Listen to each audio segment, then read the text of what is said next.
Oh, man.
Amen. Oh.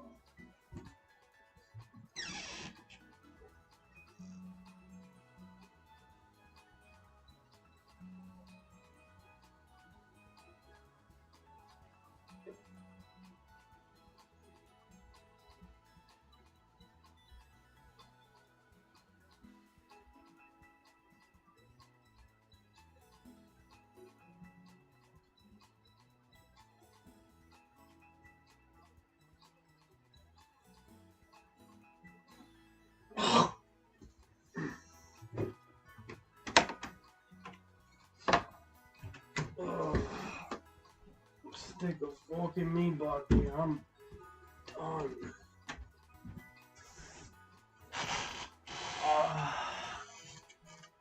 I tell you that. This back pain is bad lately, boy. Sciatica? Whatever the fuck. Can't even sleep at night anymore unless I take like a painkiller. It's crazy.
God damn it, man! I can't take this fucking allergies. I'm like fucking falling apart, man.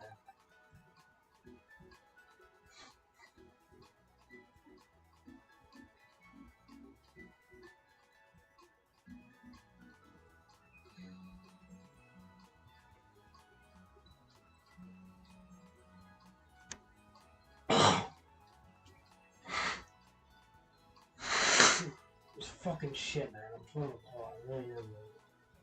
Oh.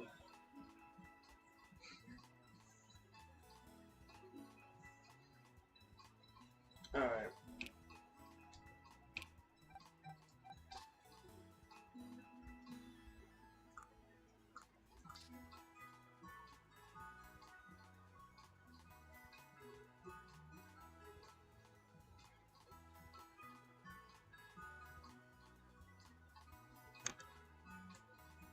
HP special attack.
Omar, I don't know what's wrong with me, Omar.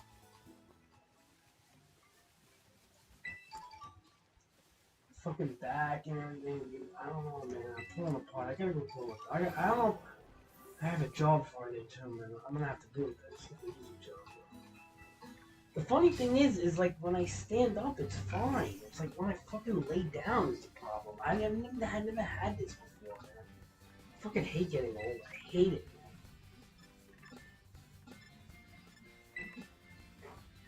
man.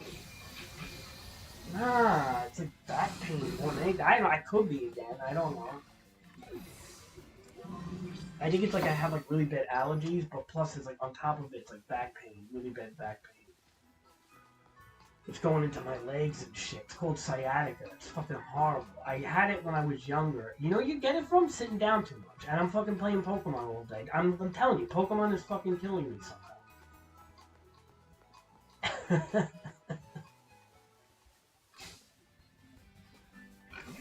I don't know, man. I sit down all the time. I shouldn't have fucking problems like this, dude. I don't know what the fuck it is.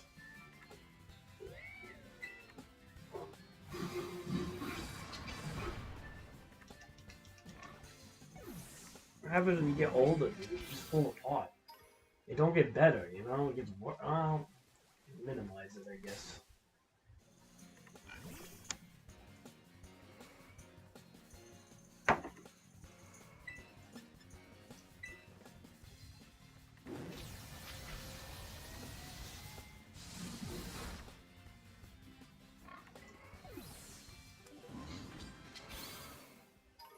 Omar, when Michael Jordan had the flu, he scored 38 points with the flu. It's part of my trick room. He's gonna be done soon. Remember all those calciums I got from the fucking, what is it? The Charizard dens. I just trained his special attack. He needs help. He's almost done. And for doubles, trick room. He's gonna be an expanding force. I already have this all planned out. I have a whole team ready, like, you know, of what I'm doing. You know, I did my homework.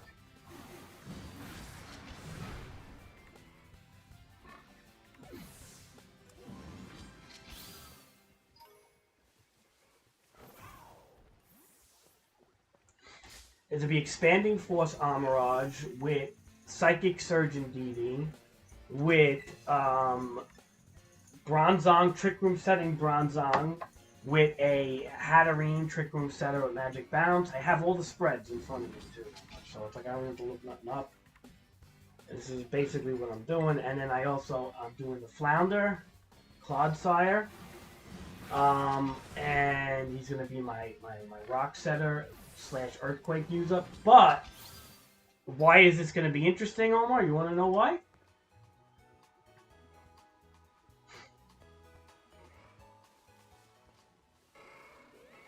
I may make 2 of them. You want to know why?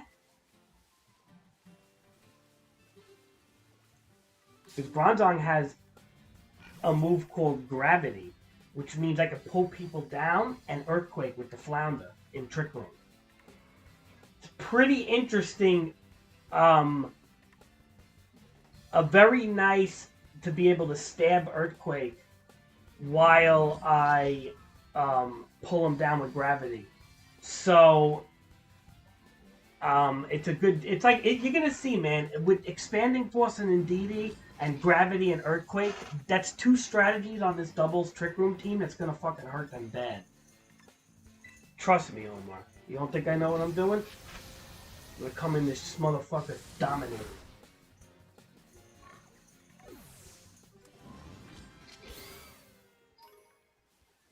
And Hatterene is another Trick Room setter. And we have our 6th person. Who's our 6th person? I have him. I don't know who it is yet. I do know who it is. Hold on. Wait, no. In DD, Mirage, Hatterene, Clodsire, Bronzong. There is one more person I have that I'm going to use.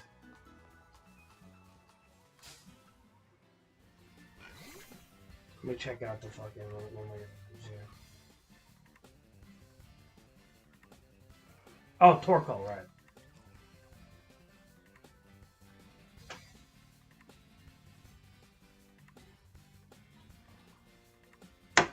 which is Torkoal will also help Amaraj by sending a drought, which is gonna help Amaraj's armor cannon and all that shit. Dude, it's just gonna be like so many different ways to attack them that they're not gonna know what to do.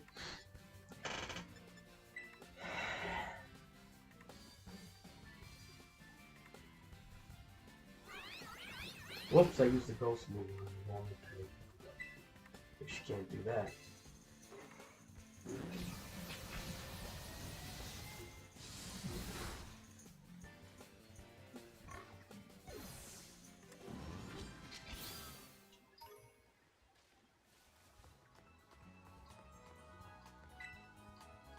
Do you like my idea, Omar?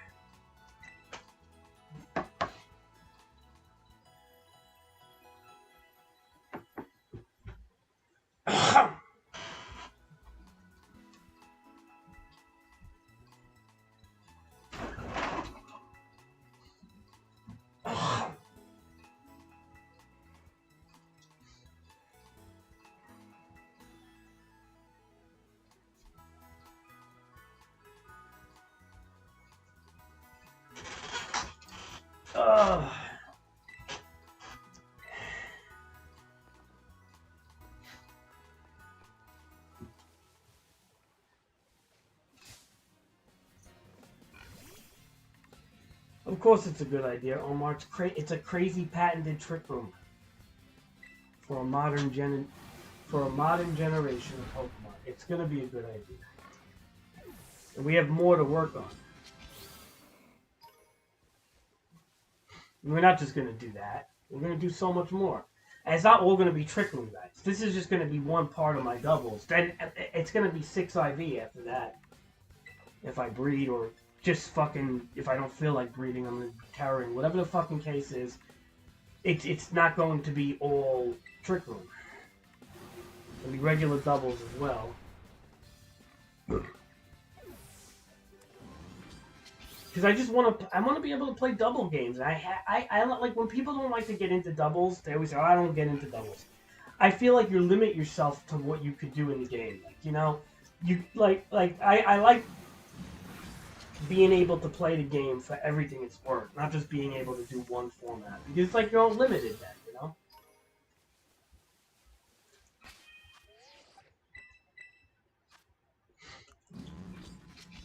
You know what I mean, Omar?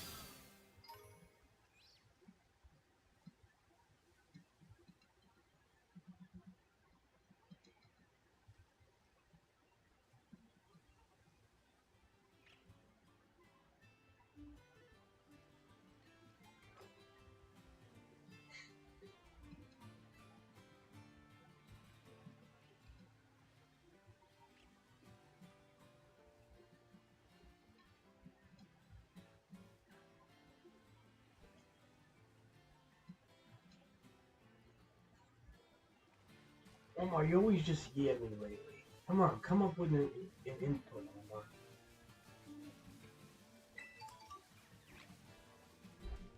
Barkley came in. I said what's up to him. He don't even say hi. He didn't even answer back. Probably has to go to work.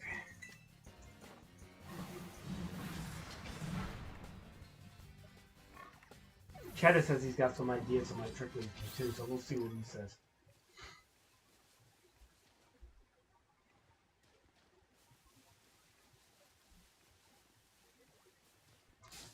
Ted is going to be interesting because he doesn't follow metas, man. He's like very unorthodox, but he does have stuff that kind of works. So I'm going to actually... Well, we may. I don't know yet. I could put Rapid Spin on Bronzong, I'm pretty sure. But at the same time, I can't put all this pressure on Bronzong. He's going to get fucking outed quick. No, but it does a lot of damage the slower you are. It's a good move. It's a good steel move, but you can't... Again, Bronzong is not meant to be He's a Trick Room setter mostly. He's gonna have safety goggles so he doesn't get put to sleep or some shit like that.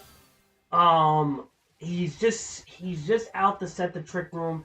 Whatever he does, the gravity, or he pulls him down with gravity, etc. Whatever he does is kind of an extra. It's an extra. You know what I mean? He's not really a huge player. He's a support character. I think he's an overlooked Pokemon. A lot of people don't use him because they don't know how to use him. Well, there's going to be Reflect on Indeedee.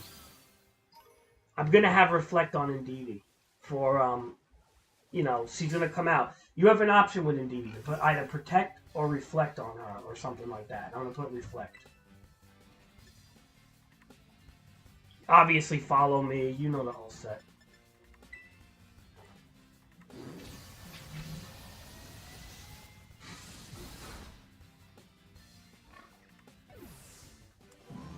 She's also going to have a Psychic Seed on her to boost her special defense and stuff. So, the team's going to have pretty good special defense. Then on top of it, she's dropping a Reflect.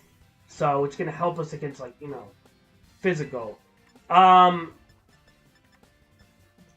don't think it's going to be a bad team, Omar. I think once I get the Trick Room out, it's going to be doing... Expanding Force is just going to fucking devastate people.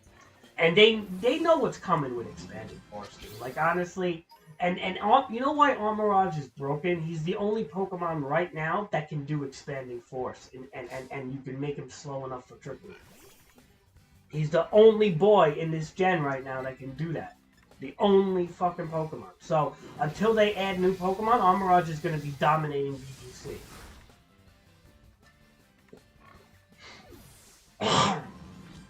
You get what I'm saying?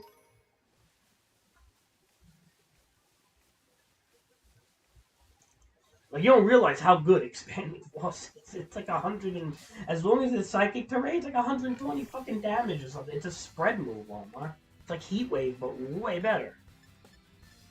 Look at this shit. Oh, 80. It's 80. But look at this. Wait. The user attacks target Psychic Power. When the ground is Psychic Terrain, the move's power is boosted. Its damage is all... So it's boosted. It goes to like 120, I think, or something. It's crazy high when it's Psychic Terrain.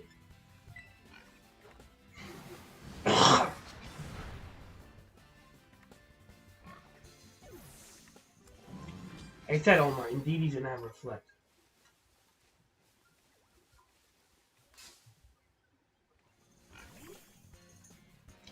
Armorage is gonna set the Trick Room, by the way. Also, he's a Trick Room setter. Dude, this guy was completely made for Trick Room. So remember when I used to say he was like, oh, he sucks for singles? Yeah, he's not good for singles. The guy was completely designed for fucking Trick Room. This guy, completely designed for it. You can't use this guy in singles, but he's a beast in fucking doubles. I've seen it already. You understand, Omar?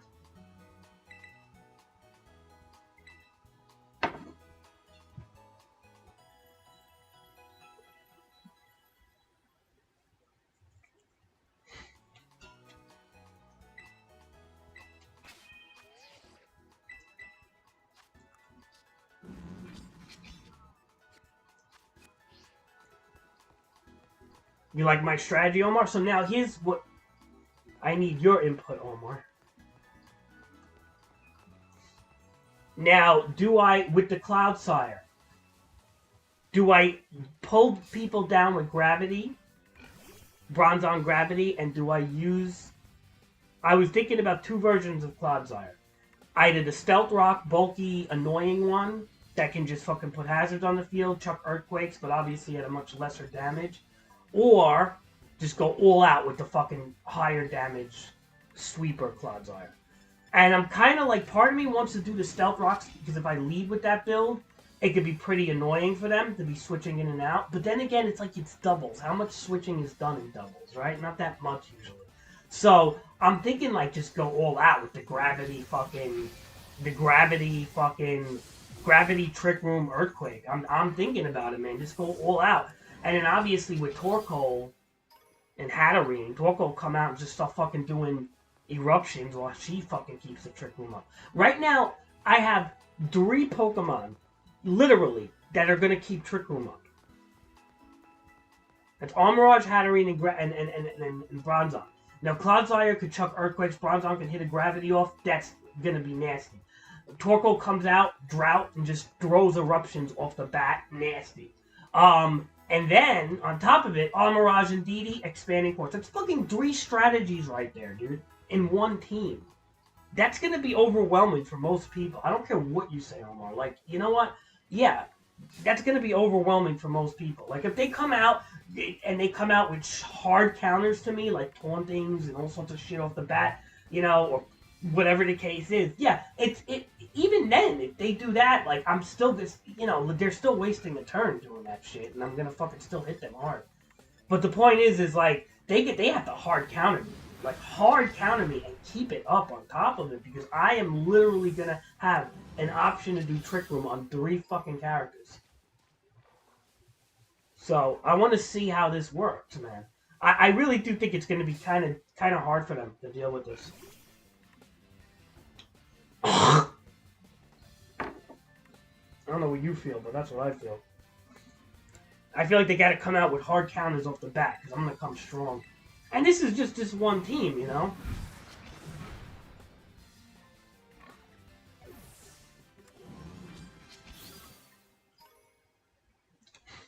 Yeah, but Earthquake is a stronger move. And with Gravity, Earthquake has better coverage than Rock Slide, and not that I can't put Rock Slide also. I mean, that's annoying too. But also, Omar, you gotta realize, you know how Trick Room is, right? You gotta be quick with the kill. Like, it goes away. So, you know, you can't just be, like, annoyingly rock sliding them and not doing damage, you know? It's not something that you should do, because you're gonna lose your Trick Room, you gotta recast it. It's like, I kind of, in a lot of ways, I kind of think just an all-out, like, sweep or Clodsire, just come out and come out hard, is gonna be much more damage.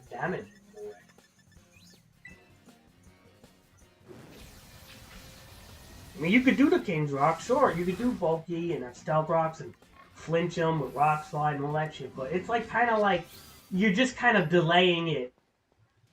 I'd rather just go for the jugular, man.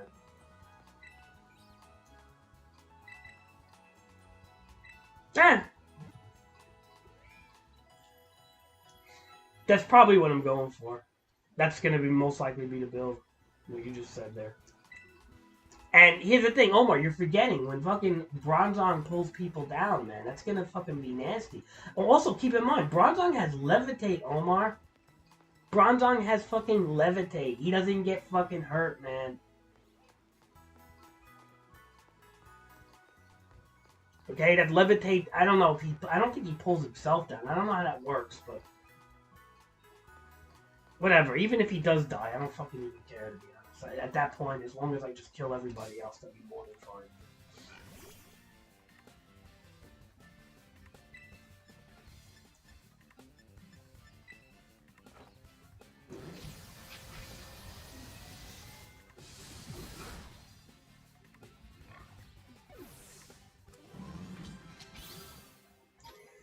And I'm gonna get that Trick Room more for Bronzong. Don't worry. That's just, look.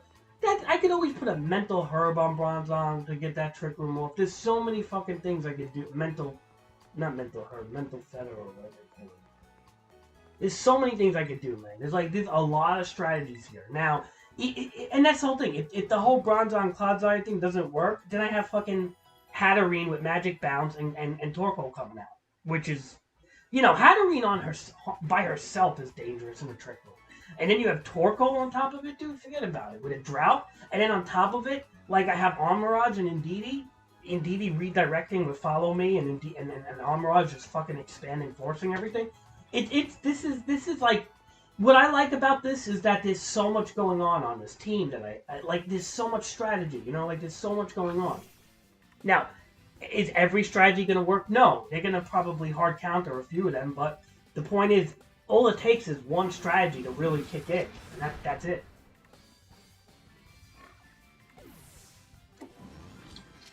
No, the Flounder's good, Omar. I didn't think the Flounder was that good, to be honest.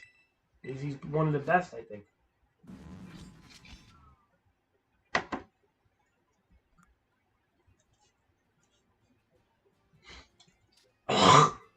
Sorry about my clearing of my throat. I know it sounds disgusting and shit, but I can't help it right now. I'm not feeling too good, to be honest, today. But it's weird. Like, I can't pinpoint. It doesn't feel like I'm sick. I just feel fucking, like, out of it. Really.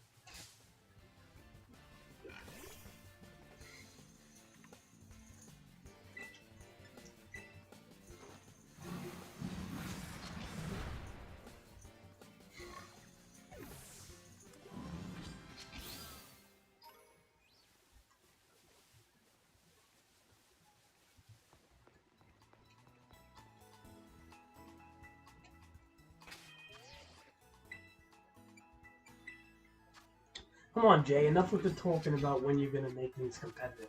You have that team ready already. I'm already doing the fucking doubles. I got all my singles, guys. Come on, Jay.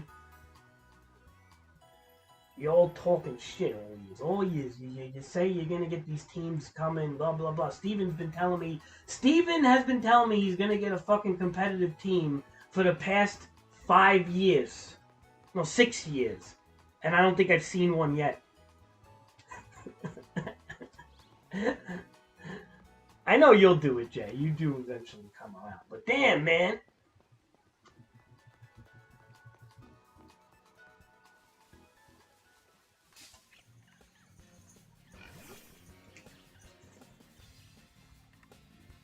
Alright.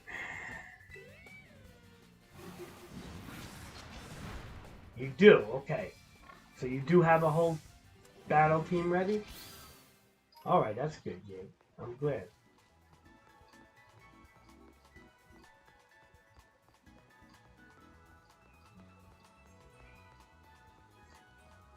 Crazy, if you do make Cloud's Eye Air brought to protect to it so you can protect and use gravity on Bronzong.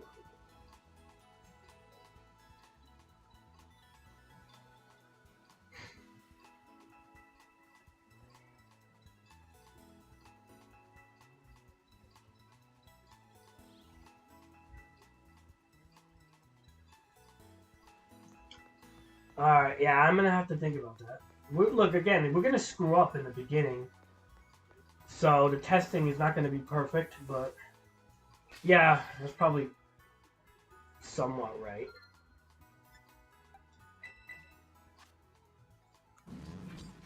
I don't know, Jay, maybe we just don't fight enough then. I always feel like you don't, maybe it's me. Maybe it's, I don't know, maybe I think things that are not true then.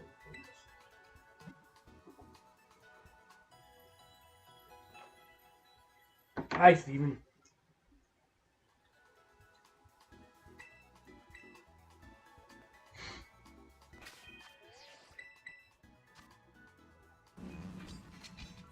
Happy New Year, Steve.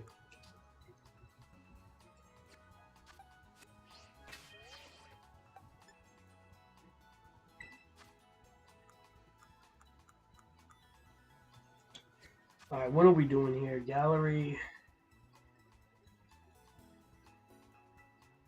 Omar, I don't know if you realize how slow Bronzong is. He's got 33 speed, dude.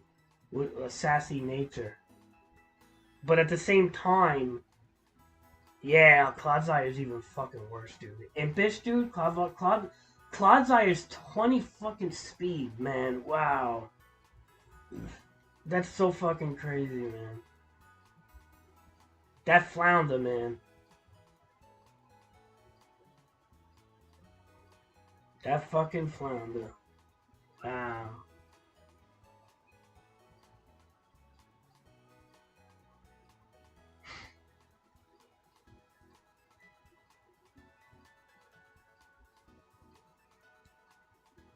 Alright, where's that?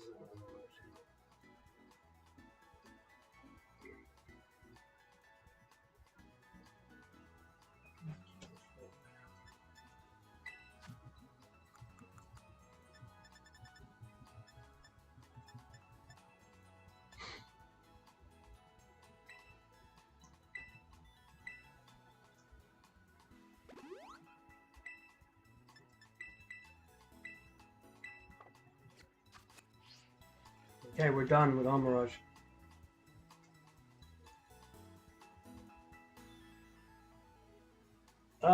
We only really did the one with you, Steve. That's all we need, to be honest. That Cinderace was fucking stupidly hard. And I didn't even try to fucking do it, to be honest. I knew that we weren't gonna get it. Like, random... I mean, like, with randoms, you ain't gonna do it, yeah. We needed everybody to be we needed everybody to be coordinated. Yeah. It's not worth doing. The only way you do it is if you had to have everybody, like... There was a way to do it.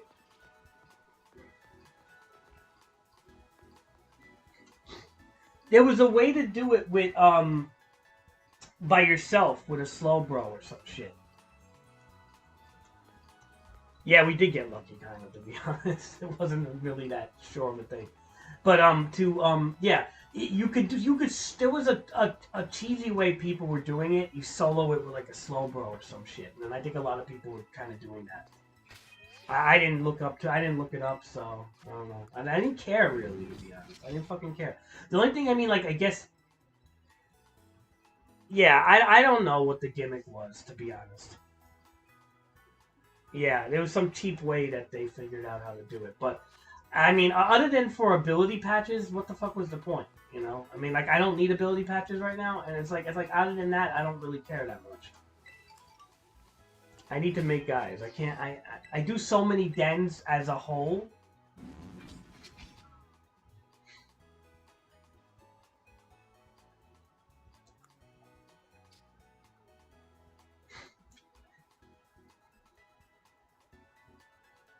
Yeah, but the funny thing is that doesn't really work. That doesn't work online, though.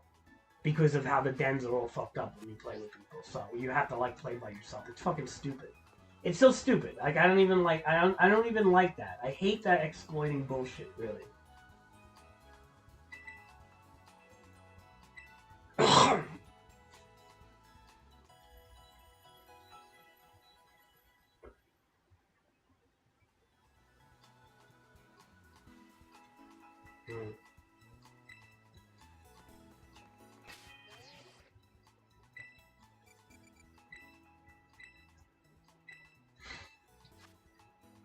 Alright, we gotta change these movesets.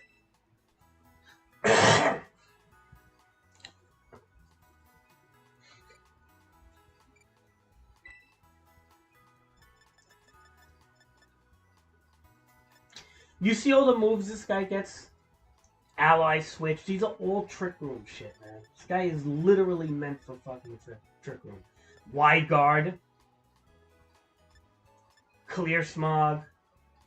All trick room shit. Ally switch.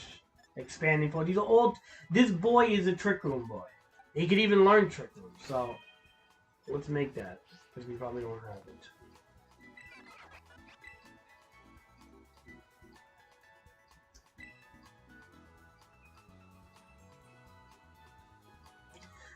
Are you 100% sure about the Mega Evolutions? Because that's really fucking cool. I've heard that rumor before.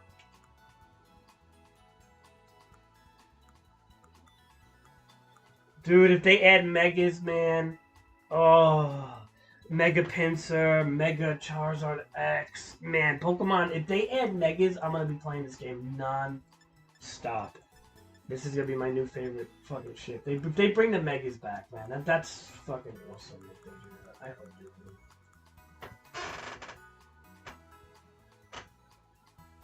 Are you sure about that Megas, though? I heard it's a big rumor, that one. A lot of people talking shit with that one, but they don't know.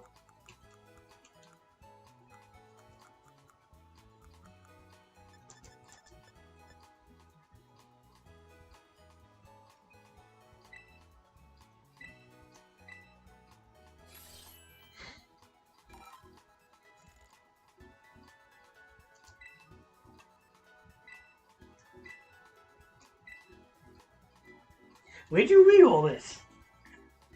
Steven comes in with the rumors here. Where'd you read all this shit?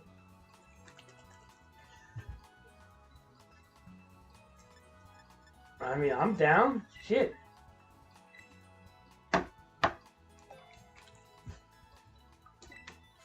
I'm down. Dude, they had, like I said, they had megas. If they add megas, I'm gonna be playing non-stop, dude.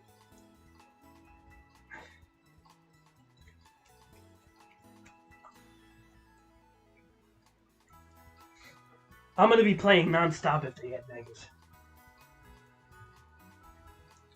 Charizard will be relevant again, my boy. Charizard X. You know how they're gonna make Charizard X work now, dude, and Charizard Y, dude. They're gonna make these fucking Charizards work, man, with the terrors and everything. What, dude? Charizard is gonna be more than relevant now. Don't worry, hold on to your Charizards because he's gonna come back with a fucking vengeance. Charizard X, dude.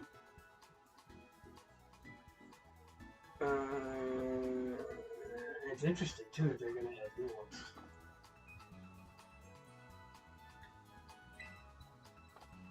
That's cool.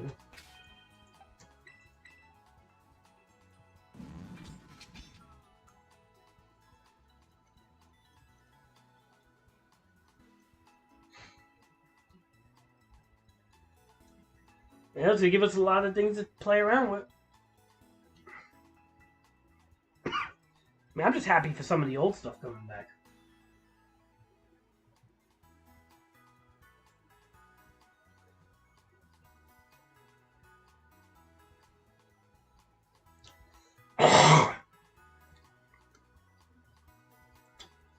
Alright, so we have to teach this boy Aura Sphere too. Which I don't even know if I have that. Let's go see. And this is why they want you to make this guy a fighting terror, because Aura Sphere is seriously it does damage, but they say when you terror this guy up to fighting, it does enough to drop people, where sometimes it might not drop everything. Unless you're fighting terror. So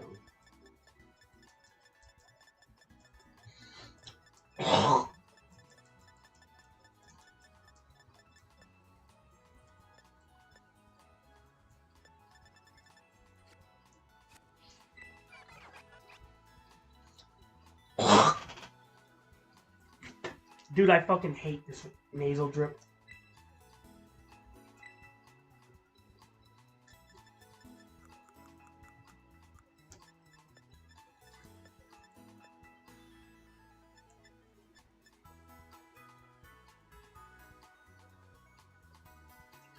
Oh, we need Rilo for... You know, why is Rilo gotta always be a fucking...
What the fuck is it?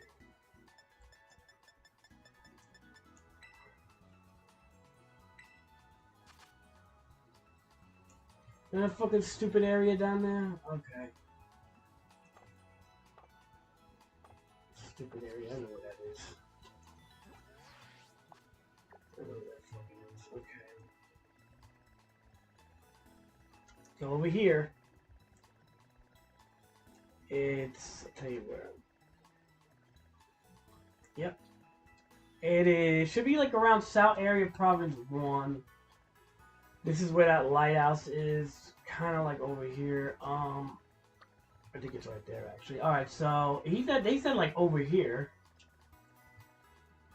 All over here is the area. So let's fucking fly there and kill some Rylus if we can.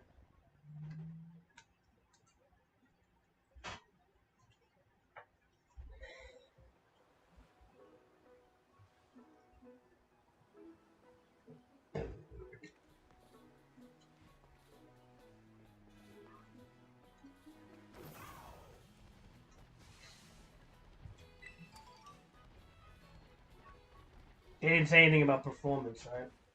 One thing about these companies is that, like Game Freak and all these fucking companies, is that they never want to admit that they didn't do a good job with performance, because it's like admitting like fucking failure. They just want to kind of like sneak the upgrade. They want to patch that in sneakily, but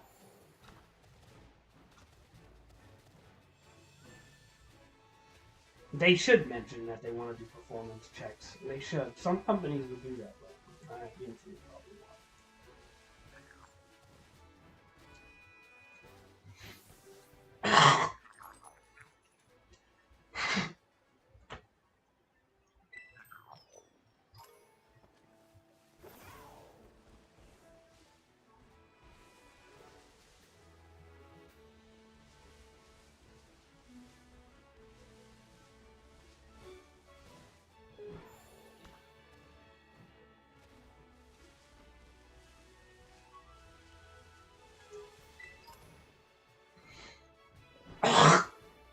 And fucking dude, if I keep doing this, I'm gonna like mute the mic. I'm sorry, man. I can't fucking.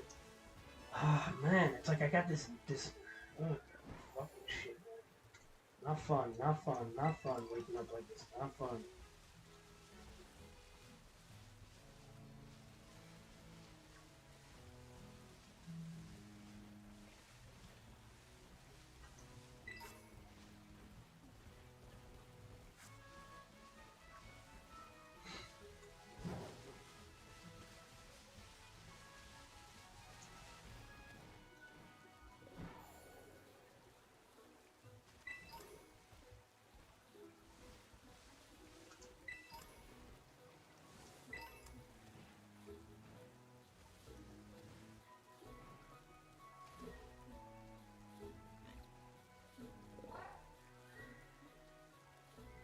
Mm.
That's kind of cool. Alright, look, I mean, I don't know, dude. What you're saying seems like a lot of work they got ahead of them. I just hope they can do it, man. They probably should be able to. I mean, look, I'm not going to doubt them. Look, they usually tend to do the right thing over time. I'm not going to doubt them. I don't know, to be honest, but I do feel like this is a lot of work that they're putting for themselves to some degree.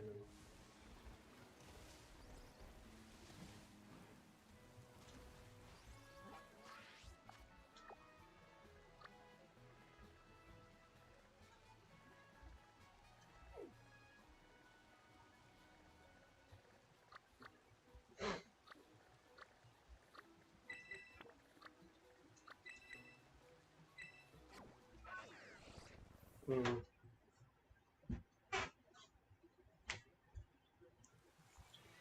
No, they're gonna do. I mean, look, I'll be honest. They're probably gonna do most of what you're saying, hopefully, and it'll be fun. But I don't know how long. You know, shit. This could be for this. You're talking about a fucking year later, man. Some of this shit like that. And I don't think it's gonna be in like 2 months. It's gonna be 6 months at the least for some of this stuff. I mean, first they gotta add Pokemon Home. They gotta integrate Pokemon Home first.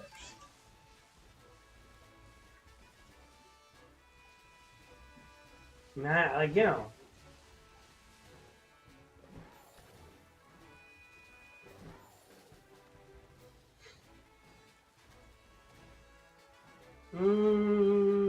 Yeah, probably. It could. I'll tell you, they probably first part of the DLC will be spring. To be honest, you know how like if you think about like what happened last time with Pokemon Sword and Shield, like they did come out with it earlier than we thought. I don't even think summer, Steve. I think spring probably would be like first part of the DLCs and stuff, right?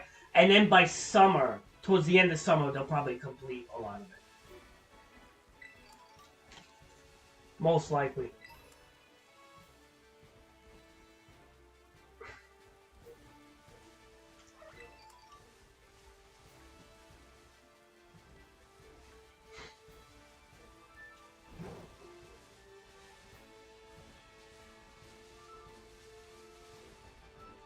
Dude, why is Railu like so annoyingly hard to find? And I know he's like rare, but come on. I remember like finding tons of these Railus the other day. Like not tons, but they would be lurking. And I mean, I know I'm within the habitat. I should be.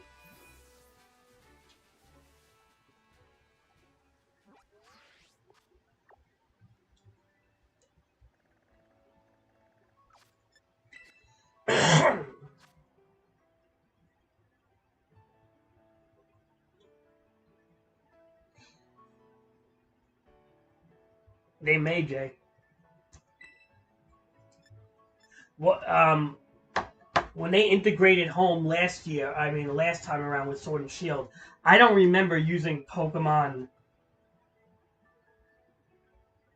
Pokemon home shit for long until they started adding Pokemon. Like I think it was only they only had it for like a month or not even 3 weeks maybe, and then they started adding shit. Like they started adding all the stuff. I really don't. I do believe like yeah, if that's the case, there's a good chance. Now are they gonna add? Are they gonna add all stuff? No, they're probably gonna add like a light DLC with home. Like after home gets integrated, they'll add like a light DLC. Most likely, they're not gonna add like anything big, but they'll add like the first part or something.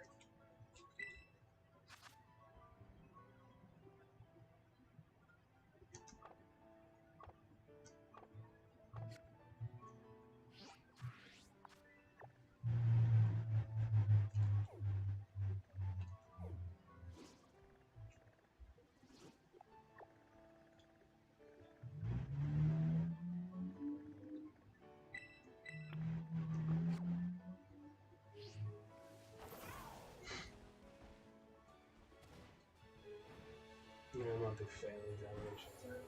I think we're in the right area now. It looks very familiar from all places.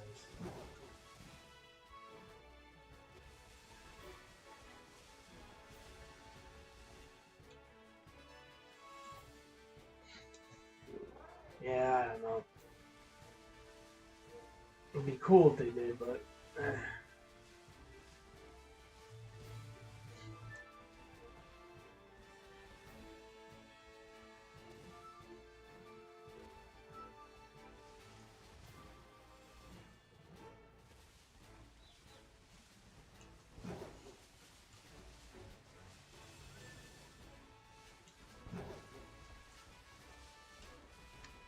Definitely in the right area. This stupid Railu shit will pop up. This is basically where they hang around. I only need like one of them, so I don't really have to worry too much about stuff. I just need one, two.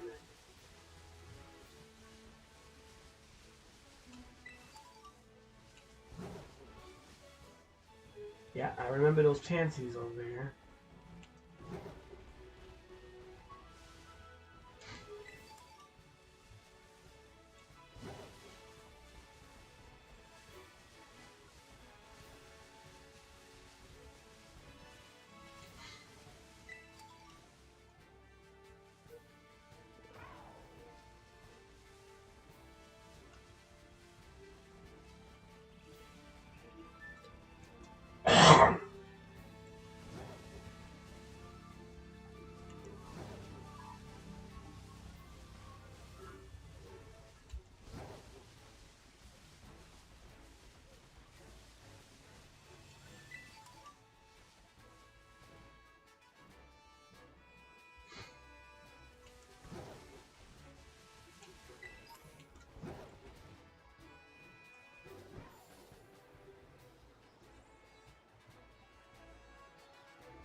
Omar, you weren't the only one. You think I wasn't fucking cloning shit in Omega Ruby Alpha Sapphire? I was cloning everything. Of untouched battle readies, all sorts of shit. I probably have some of them in my Pokemon home, man. Everybody did it back then, man. Everybody did it back then. Like, not everybody did it the legit way back then because it's just too time consuming. And not too bad now, you know? I mean, that's the whole thing. It's like, it's a lot easier. What made it where you had to do it back then was the natures. You know, when you couldn't change natures other than breeding, now you could change everything, bottle cap shit. I mean, like, honestly, like, there's really no need for breeding unless you're trying to just, like, get... I personally think unless you're trying to get hidden abilities or zero speed IVs and shit like that. That's pretty much all you need breeding for.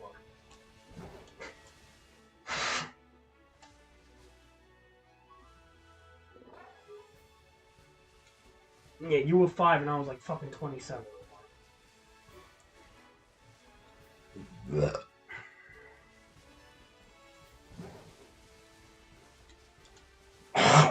You're 5 and I'm 27, playing the fucking same shit that you're doing. See that shit? We were doing the same thing. You at 5, me at 27. When I was 5, we didn't have anything when I was 5, dude.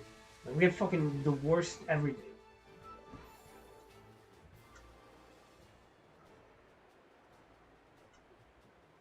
I was playing with Ghostbuster toys and Ninja Turtle figures at 5 because that's all we had. We had no fucking... The Game Boy just came out, maybe. But, like, you didn't... Yeah, Game Boy was out. When I was, like, 7, Game Boy was around. 6, 7. But the thing was, is, like, it was so... Like, they didn't have really good games for it. They had Mario World.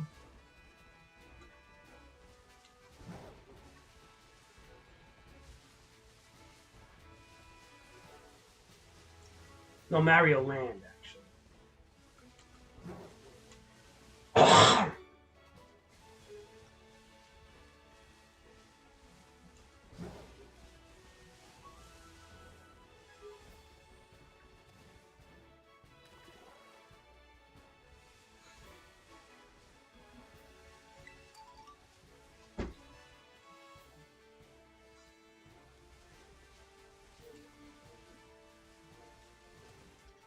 I mean, they had laptops. I mean, we didn't even have laptops at that time, man. Like, computer technology was weak when I was a kid.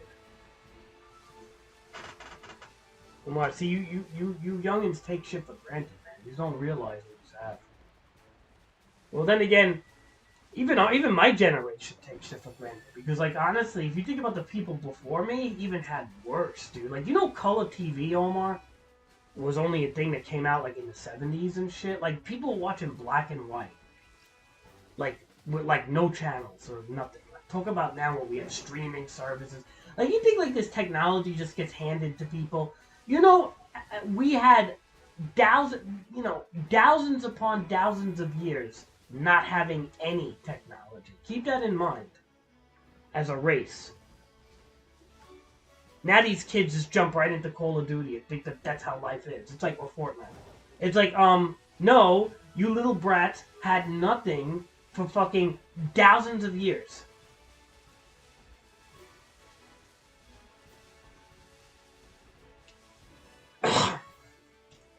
Not really, Thermo. They did, but like really crude ones. And like super expensive. And like tiny ass fucking screens. That like you could barely see anything. It wasn't good. Nothing was really good.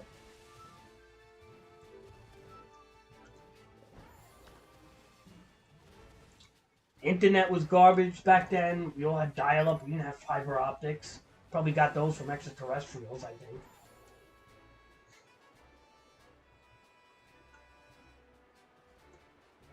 I'm dead ass. I think we got I'm telling you right now.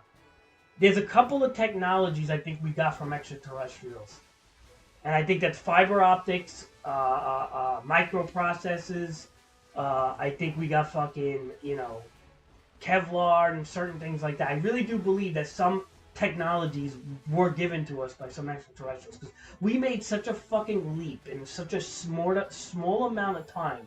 It's unheard of in the history. And that was during like that mid to late 90 era to like early 2000s, 2005, 6. And then we kind of hit like a stalemate at that point. Like we stagnated, rather. That's it. That's the word. Not stalemate. We stagnated. I wouldn't be surprised, dude, if extraterrestrials gave us technology. I really wouldn't. It wouldn't surprise me. Nothing does anymore. People changing their own genders and shit. The fuck surprises me anymore? An alien coming down is like the least of our problems now, really. Like, unless they want to take over the world. Well, then we're in for something. But if they did take over the world, they wouldn't even let us know that they were taking it over, dude. Like, that's the whole thing. People think that they would even let us know. They would just infiltrate the world without us even fucking knowing. Or do it extremely fast.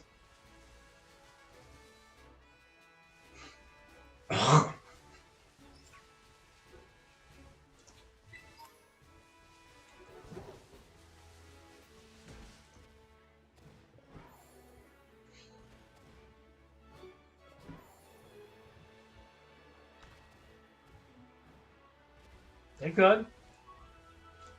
They could be in our DNA right now. Who the fuck knows? They could have, you know what I mean? It was the whole abduction phenomenon that was going on back. Oh my god, finally. Oh, it only took me like fucking 45 minutes for this guy.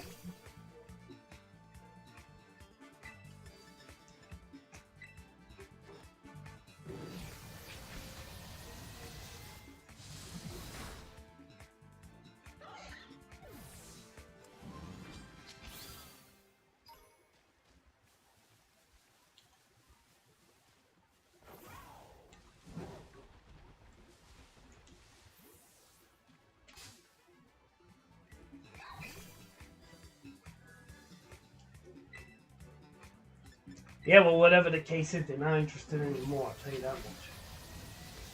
I think they gave up on us.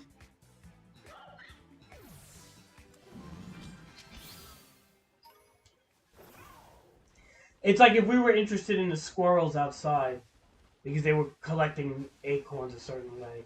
And we observed them, and then after a while we realized, okay, this is kind of boring. That's what basically happened here.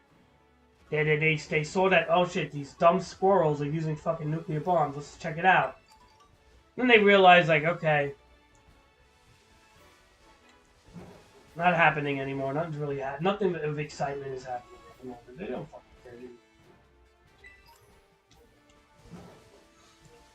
care.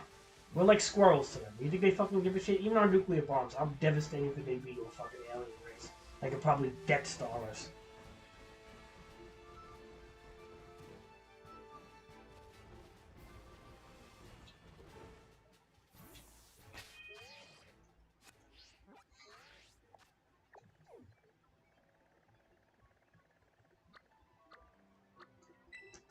Dude, an alien race could probably Death Star us from who knows where, man. Like, you know? Eh. Sure they could find another planet. They probably get. I'm starting to think they gave up, dude. Because you don't hear ever since, dude. You ever notice ever since social media, like TikTok and all these fucking things, you don't hear about alien stuff anymore, like abductions and shit. Nah, you don't hear about it no more ever since social media. You know, I'm telling you right now, man. A lot of people wanted attention in the 90s, and there was no fucking way to get it. That's what I think.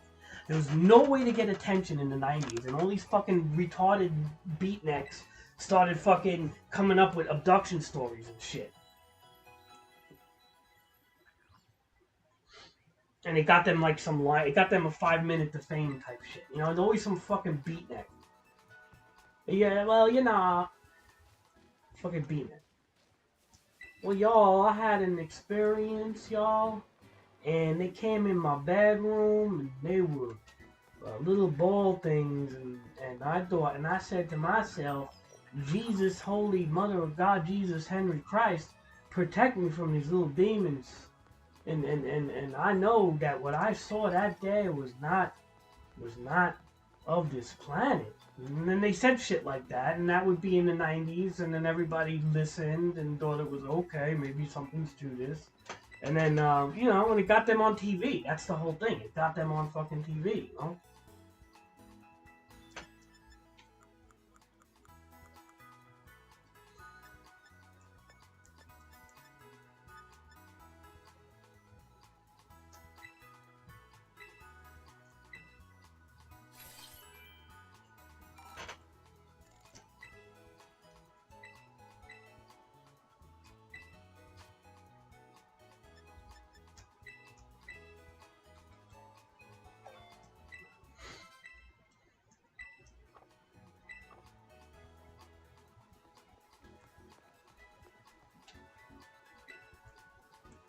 Now they go on TikTok and with green hair, you know, that's the same fucking beatniks. In today's world, go on fucking TikTok. With green hair and friggin' nose rings and tattoos on the face. The tattoo face syndrome.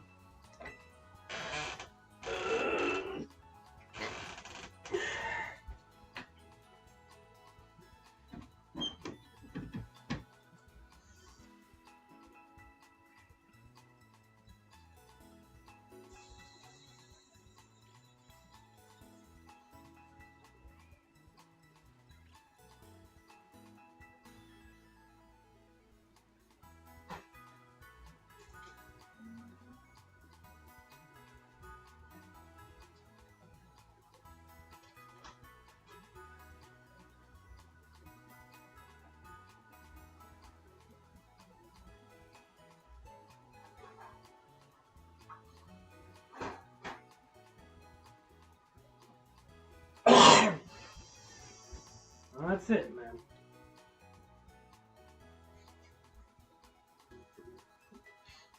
Oh, I don't even know how you use that stupid program. TikTok. I don't even know how you do it, man.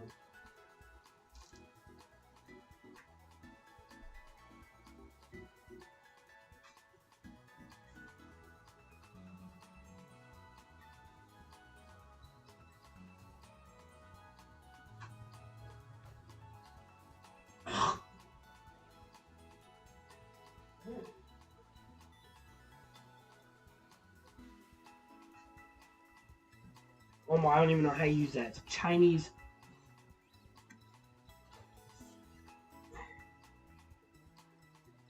It's a Chinese communist propaganda social media app. That's what it is, and it's got everybody by the balls. They even told the government to stop using it because government officials were using TikTok and like fucking. They got like fucking somebody like spied on them and shit. You're probably putting stuff on your phone that's spying on you with this TikTok shit.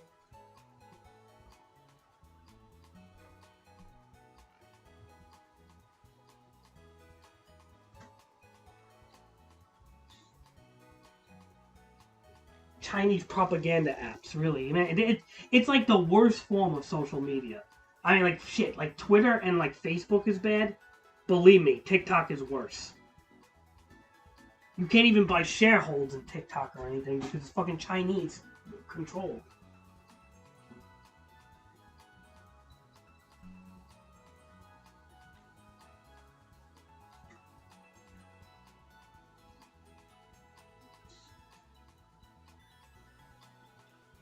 All the stupid kids use it because they feel like, oh, I thought everybody else is doing in school, so why don't I do it?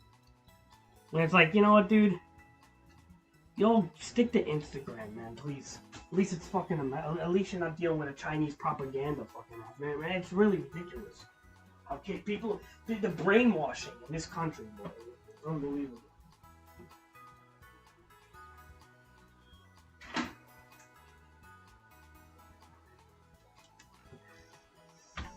This is why everybody's getting sex changes and shit. There's a trendy brainwashing when it comes to everything. No, I know they do. This is why, Dermo, that they literally tell government people to take it off their phone and the Senate and stuff.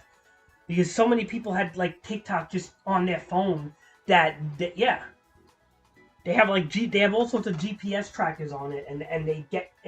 look, the Chinese are notorious for data, for data trafficking and shit like that. The Chinese are notorious. Like, they have no shame in that shit. Like, where it's like Americans will actually be a little funny with it and be like, okay, like Facebook will be like, Facebook will do it, but then they'll feel bad. Like, the Chinese will do it and they won't even feel bad. They'll literally watch every website you're going to who you fucking, if that TikTok is installed, just so they can throw advertisements on your phone and try to sell you shit. This is literally...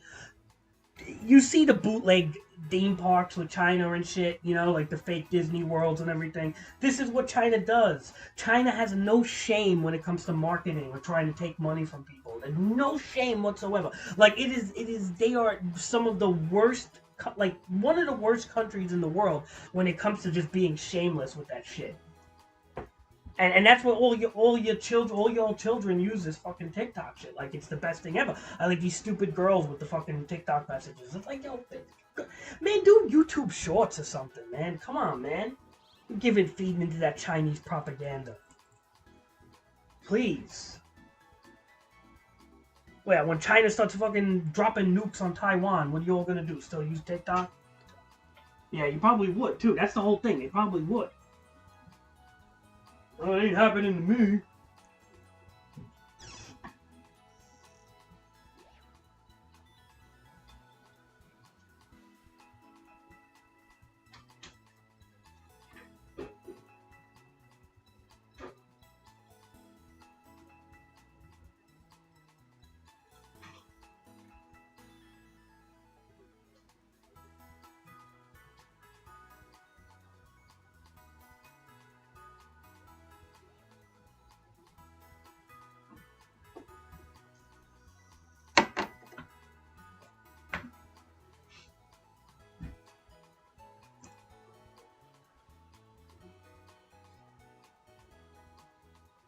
Yeah, they're not gonna nuke them. You know what I mean? No. They'll take them over or some shit. They still think Taiwan is theirs, the same as Russia thinks the Ukraine is theirs.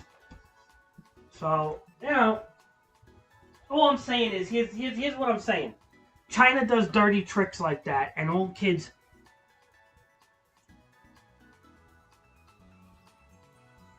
Yeah, but Jay, that's a selfish reason to use TikTok. I get it. I understand, but it's like that's like saying, Jay, well, people are doing heroin because they get a better high from heroin than they do Tylenol.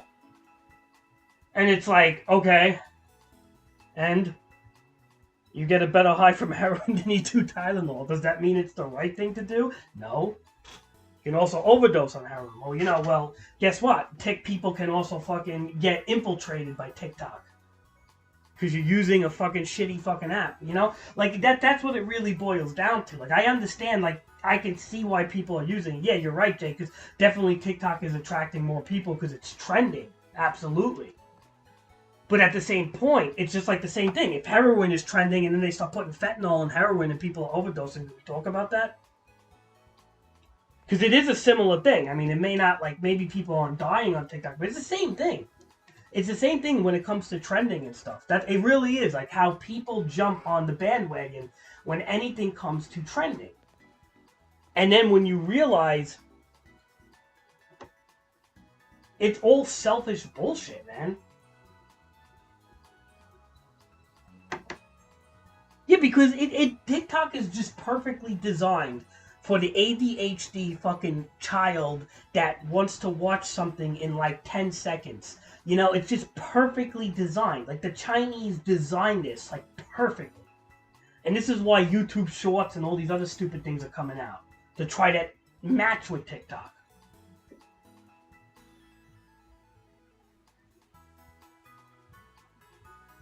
No, I believe it. But also keep in mind, Omar.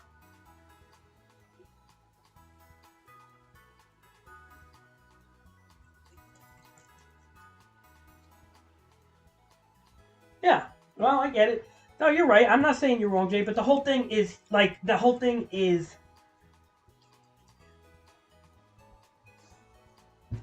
also, keep in mind, TikTok doesn't have freedom of speech the same as all the other platforms. Like, for example, Instagram and YouTube, you could get away with a lot more. Like, you could speak your mind on YouTube to some degree. You can't say everything. TikTok, there's so many trigger words that they will ban you, dude. There are, like, people just getting banned over and over on TikTok for saying, like, the dumbest shit. Like, not saying, like idiot. If they say the word, like, idiot or something, they're getting banned on TikTok. It's like that. It's that fucking anal, man. Yeah.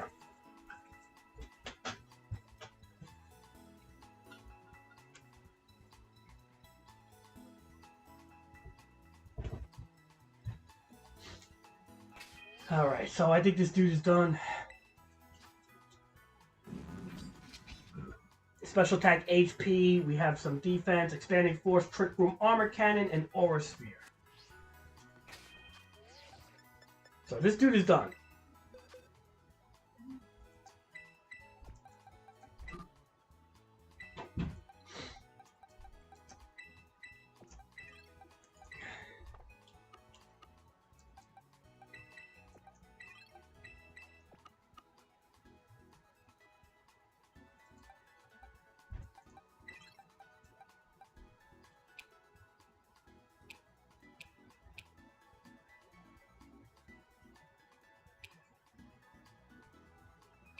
His nature's done. We gave him a quiet mint. He seems to be pretty good here.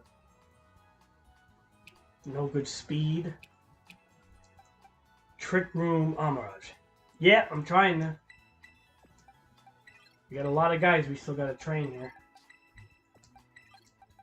But we have one person done. Now, next would be an Ndidi, right? So, it seems like male Ndidi, nobody gives a shit about. Like, everybody hates male Ndidi. We have to do, unfortunately, this one here.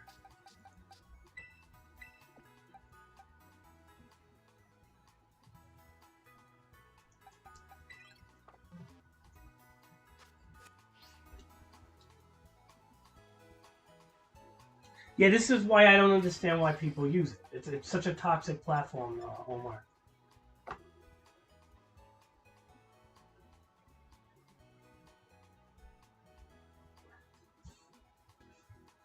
That's why Ndidi's so angry. Look at Ndidi, dude. Look at this Ndidi, right? You look at the female Ndidi. She's all happy. You know why she's happy? I'll explain. Let me explain. She's happy because she wins in the divorce court. She gets the better of the options when she has a divorce. She's woman empowered. She's Mary sued, and she is, and everything is showing how great everything is for her today, right? Where when you look at the male Ndidi, let's take a look at the male Ndidi here. We're going to boxes. Let's take a look at male indeed. Look how upset and angry he is. Why is he upset and angry? Well, in the divorce courts, they wrote a book at him. Let's see. He's part of the patriarchal tyranny of what they are calling, you know. He's what they call an incel, where no woman, you know, he's not single by choice. He's single because he can't get a woman. He's I mean, look at that face. You could just tell right there. All these things are happening to him. This is why he's angry. This is the future of a tragedy waiting to happen. I don't want to say what kind, but this is what you're looking at in the male race right here. And that's why, you know, this Indeedee here, she gets, you know, 500 thumbs up on her Instagram photos, and this Indeedee over here, he's plotting things to cause problems and show up on, you know, worst serial whatever of the year on Time magazine, because that's what he, you know, angry at the world. You see the difference?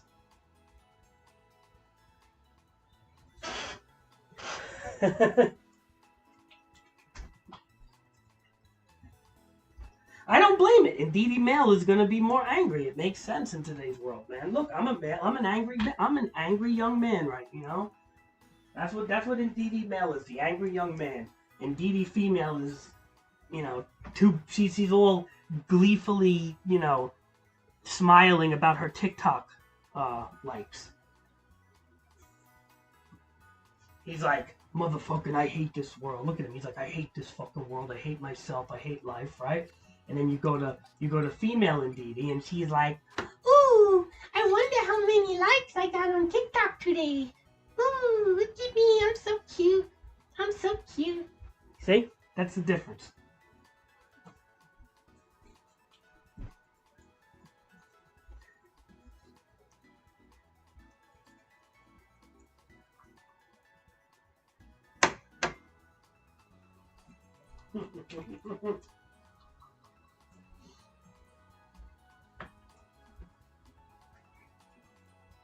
Ooh, that's why Pokemon chose me as. That's why Pokemon chose me to be the main trick room, Indeedee, because women are better than men at everything. Nobody uses the male Indeedee because I'm not even gonna. Male Indeedee tried to ask me out on a date. I told him, no fucking way. I have Mewtwo asking me out tomorrow. Mewtwo said he's going to take me on a date. Why the fuck would I go out with a little fat Indeedee? But you see, you two would make a perfect couple. I'm not trying to have a perfect couple. I want a strong Mewtwo in my life. I don't want no fat little fucking Indeedee. That's what that's the world, man.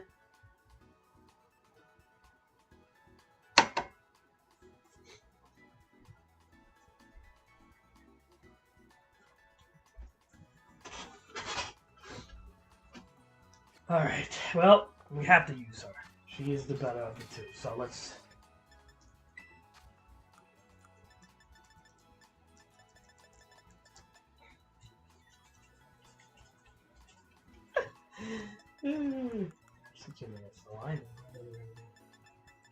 It's fun.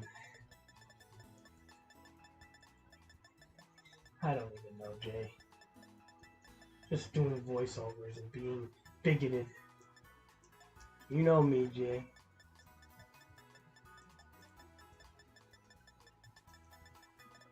I'm being the male chauvinist. So, ability patch, let's do the ability patch. Yep. I know I could have just bred it. You know what? Here's the thing. I don't like to breed if I don't have to. I really am not in the mood, man.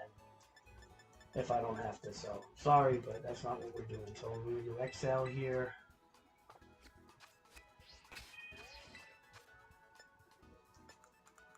I mean, she's already bred with zero. She's already bred with zero speed IV. I mean, speed. Zero speed IVs. And that's all I need on her, more than anything.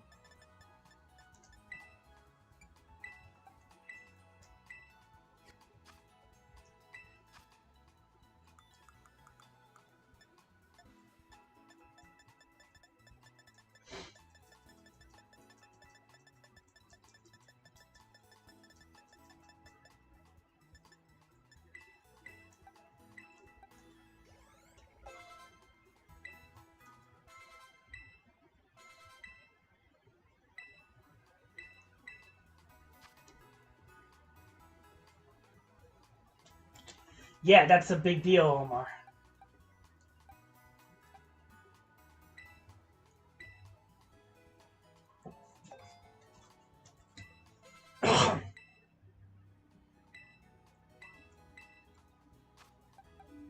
That's not a small deal. That's a big deal. This move right here is the redirecting move that you want on a doubles team. I don't care what doubles team you're using.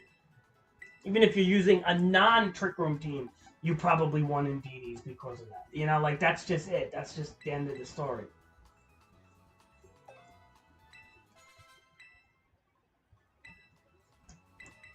Well, at least I could get people to follow me, like I do on my TikTok. What do you do, Mel and Dee?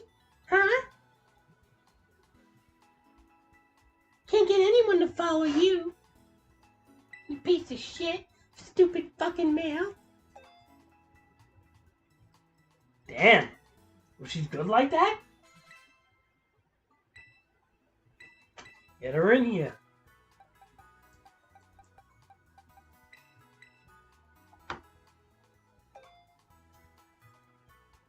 What moves do you...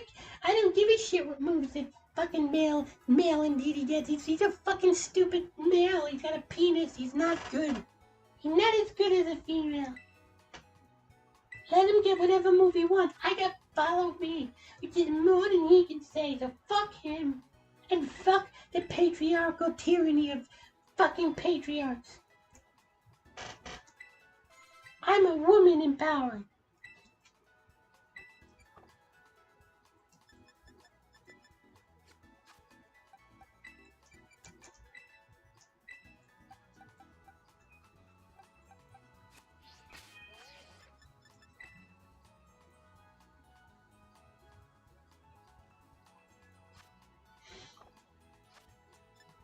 Is she, what is she, EV trained or not?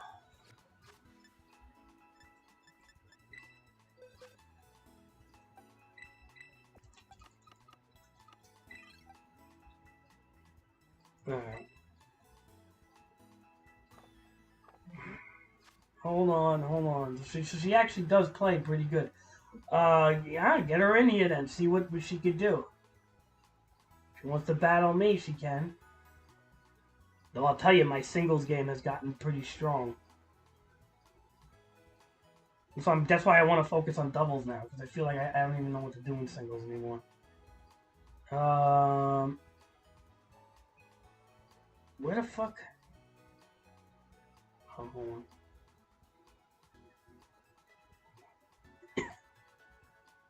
Oh, so calm seems to be what you want. I think she might be calm.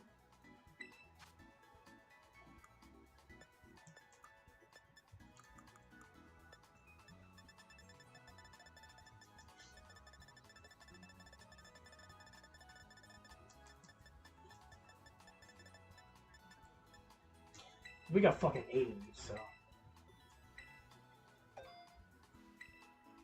Alright.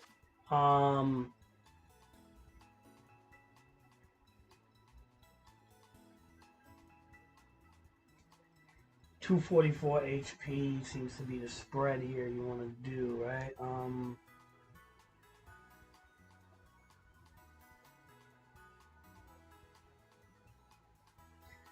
Just follow me, you know, bring him. Yeah, you definitely want protect on her.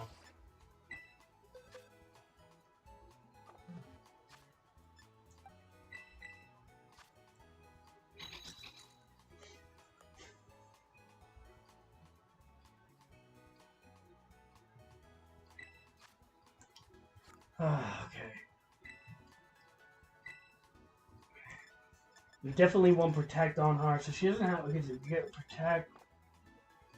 Helping hand follow me we need side shock and protect. I don't know if I even had those. Let's see what we got.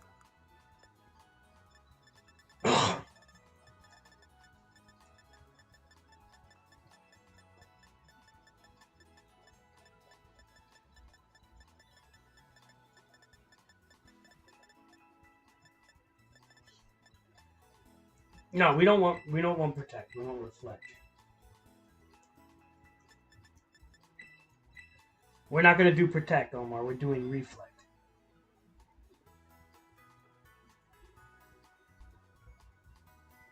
Alright.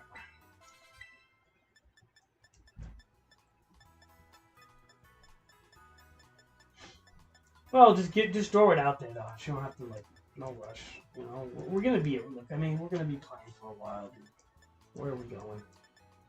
I got nothing else to play. I'm gonna fucking just turn on the computer and play, like, Age of Empires. Much about it. Alright, so we got Protect there. I'm not gonna do Protect. Now, Psyshock is a pretty up there psychic move. Like, one of the tops. So, I wonder if I can even make that yet.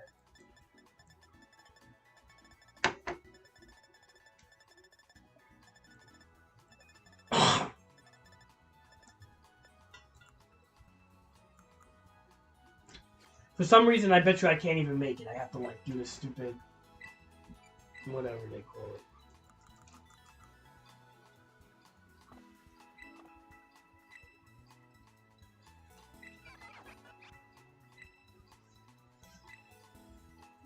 Alright, so what do we got here?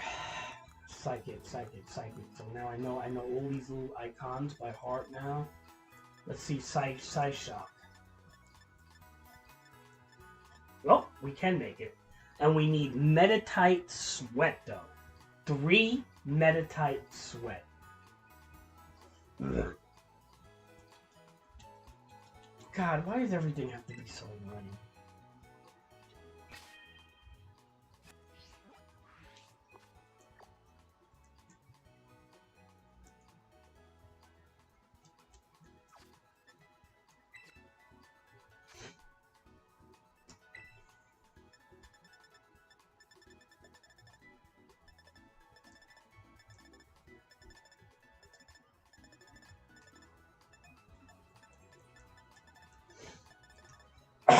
Excuse me. I'm sorry I keep doing it. It's getting better, though. I don't feel like it's as bad. I'm so disgusting right now, dude. If your cousin was in the stream, she'd be like, what the fuck am I listening to? She'd be like, who is this guy? He's fucking clearing his throat every second. He's spitting. He's fucking talking chauvinistic. Dude, she probably would be turned off. Dude, she'd be so turned off at like, your friends, Steve. She would think, like, what kind of friends do you have, Steve? That's what she would say to you.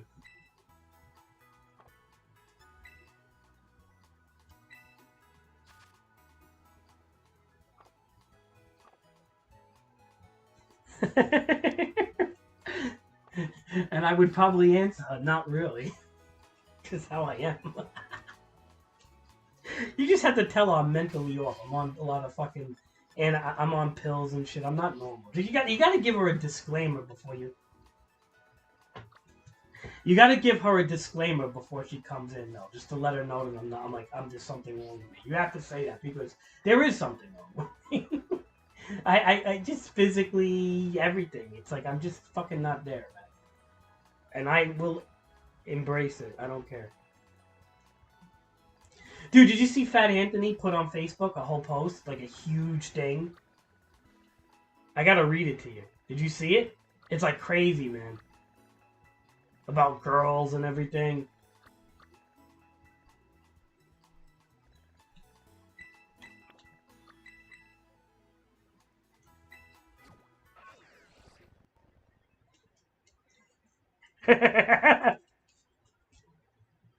Yeah.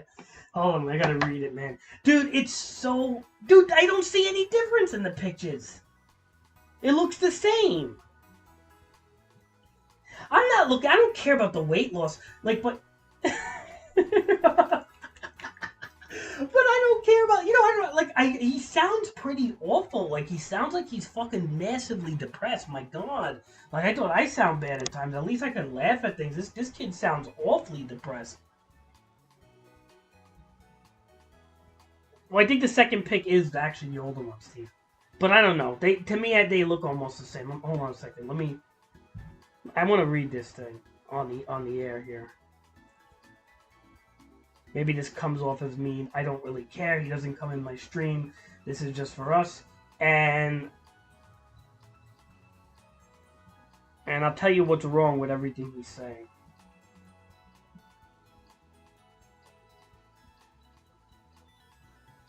I can't believe he fucking...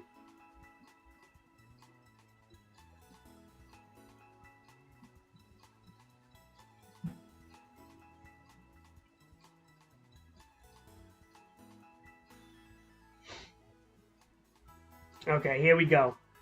2 days ago, so I guess this is part of his New Year or whatever, right?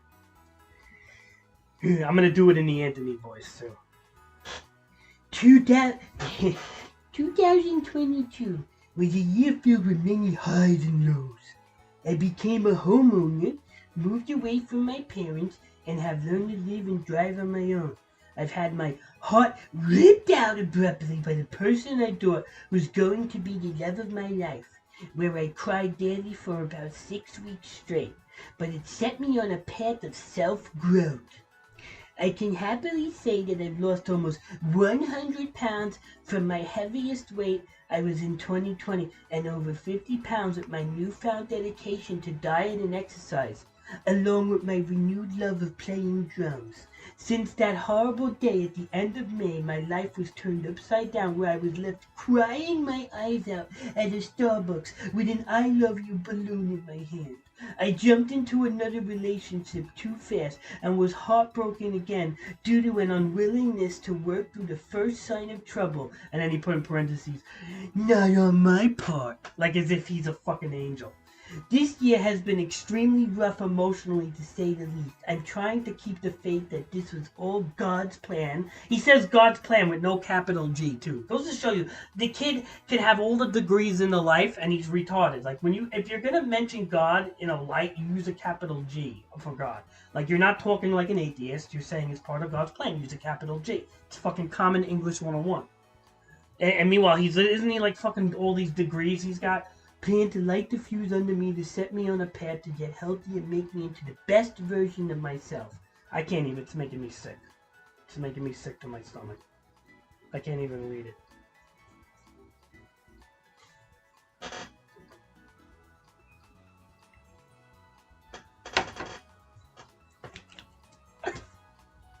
It's making me sick, dude.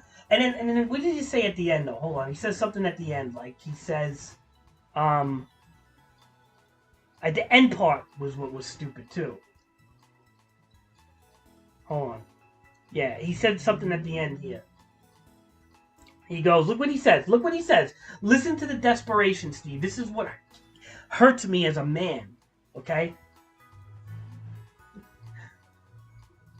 You get me where I want to be on my children. Although I'm not very optimistic due to my narrow-mindedness, desire to only want to date a sweet, not-so-skinny Catholic girl that is educated, family-oriented, doesn't smoke, doesn't already have children with someone else, and is preferably Italian in the 28 to 36 age range.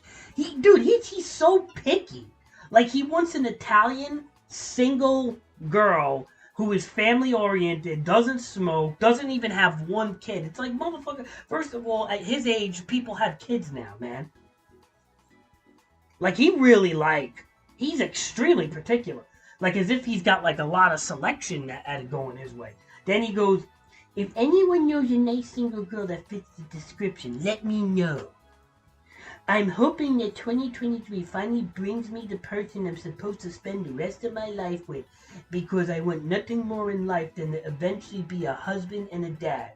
Wow. See, I always tell you, Steve, how some of these guys think that the end-all be-all is fucking pussy and family. And it's like, really, dude? That's not the end-all be-all, man. I hope that all of my friends and family out there have a wonderful year ahead, filled with lots of love and happiness. And God, again, lowercase g, finally answers my prayers to allow me to experience the same. Oh, give me the fucking Kleenex, Anthony. Get the fuck out of here.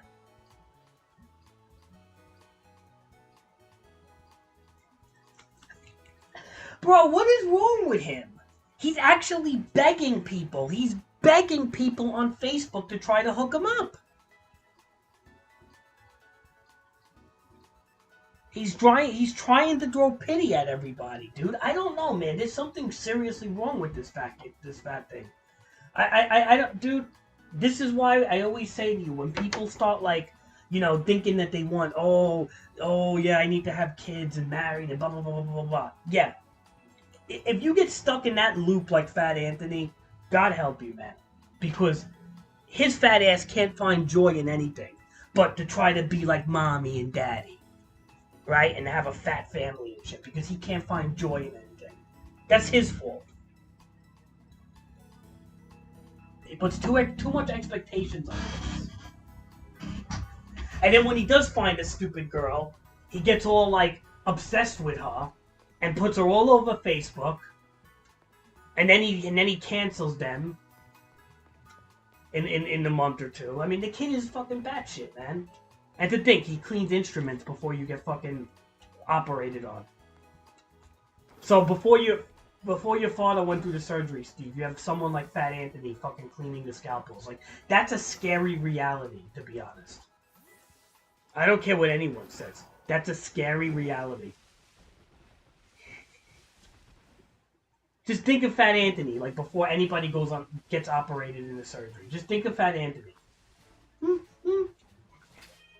Hold on, guys. Wait, I just...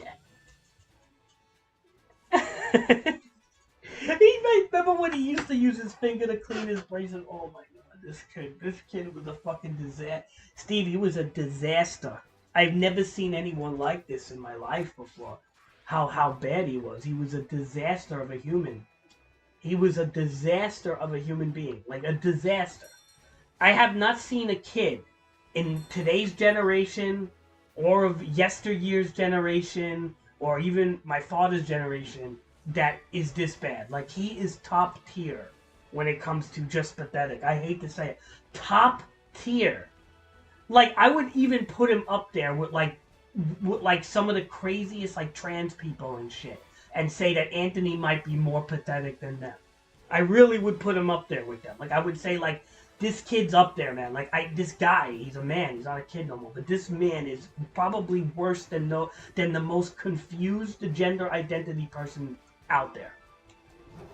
And he doesn't have confusion with his gender or identity. He's worse in some way. And not because of politics. He's just pathetic. Just as is. It's like he's as is worse than the worst identity politic person out there, dude. Like, he's just worse. I don't even know how it's possible.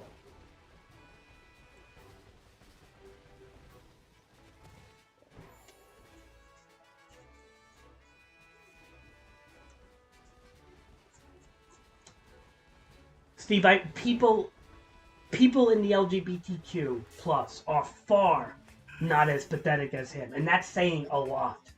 Because, you know, I'm not a fan of them all that much, their groups and stuff. But they're not like him. This kid is a regular person, a regular straight cisgender, whatever you want to call him. And he is probably more pathetic than any human I've ever met. It's like, and this isn't just for 5 years or 3 years. This is 37 years, dude. I mean, he's actually on Facebook begging people to hook him up, dude. Like, what is this? Who does that? If anybody knows a Catholic single girl, 28 to 36, with no kids, let me know. Yeah, okay, yeah, they're gonna let you know that. You know how many guys want that unicorn? It's like, if anybody finds a $1,000 bill, just let me know about it. Yeah, no, we're not gonna let you know because we're snatching that bitch up. You fucking... Be a man, man. Stop trying to get people all fucking sympathetic to you, man. Trying to get pity and shit.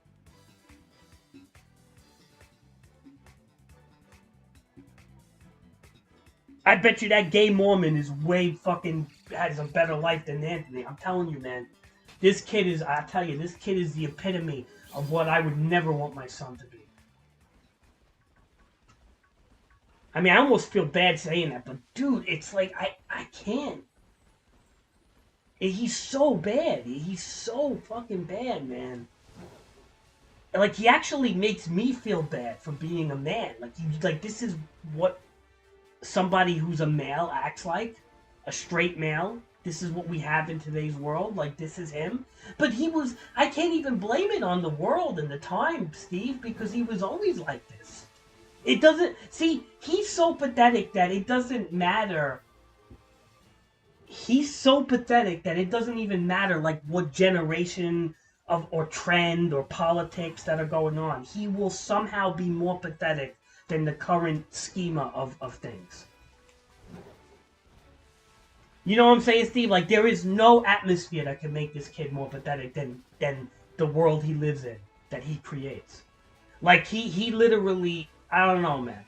When he's begging people on Facebook, dude, he's saying that the girl ripped his heart out. What was he with the girl with?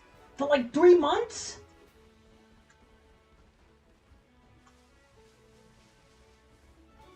He did it to himself by putting her all over Facebook, dude. I said this to you in the beginning. I said he puts her on such a pedestal, What's gonna happen is the minute something bad happens, because he puts her on such a pedestal, that he's gonna do this to himself. He is the cause of his problems. This fat fuck.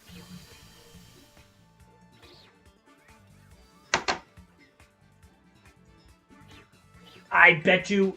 And then Steve, he doesn't even want to take responsibility for that. He doesn't say, "Ooh, I." No, we're talking about this fat kid Anthony. Every once in a while, you hear us talk about Omar. This fucking kid is more pathetic than any LGBTQ person you'll ever meet in your life. I don't even, and he's not even like an LG. He's a regular straight guy. He's just so fucking pathetic, dude. Like, I don't feel bad for him. He wants to get a unicorn. It's like, I just don't feel fucking bad for him, dude. I just don't feel bad for this kid.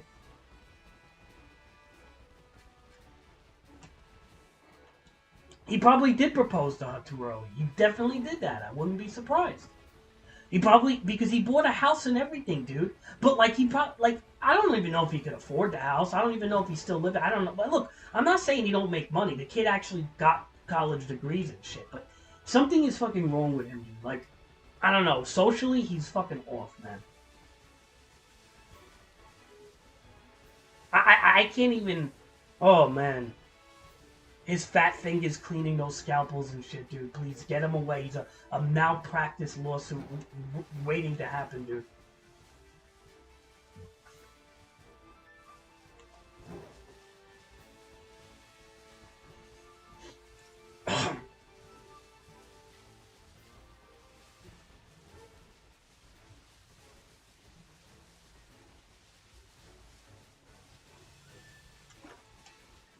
I think I'm in trouble. Is Meta... Never mind.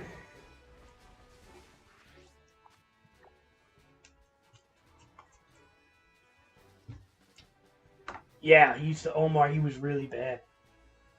Omar, this is the one kid that me, Thermo, Rix, Tor... Omar, he's the Caden that you talked about. You said, remember you said the guy sounds like Caden? Whatever his name? Dude, he's way worse than Caden. This fat thing, this creature, was literally picked on more than anybody in school. He to this day, he's picked on, okay? And he's like 40 years old. There's something really wrong with this guy. And he's not stupid. That's the funny part. He has like college degrees and shit, and he makes money. But he's such a social moron. And he put on Facebook that he's crying about, like, if somebody can hook him up with a girlfriend or something, that he's literally begging people on Facebook to hook him up with a girlfriend right now. And she's got to be 28 to 36, Catholic, single, Italian, family-oriented, and no children. It's like, isn't that what every guy wants? That's like a unicorn, and you're begging people to let him know. It's like, if you find him a $1,000 bill, let me know and give it to me. It's not going to happen, Anthony. Number one. Number two, just have some dignity in yourself that you can confidently find somebody. Stop being a pathetic fucking loser. Like, stop, man. God, I get so angry when I read this post. I was like, this kid, man. This guy, I keep calling him a kid because he brings back those junior high school vibes, dude.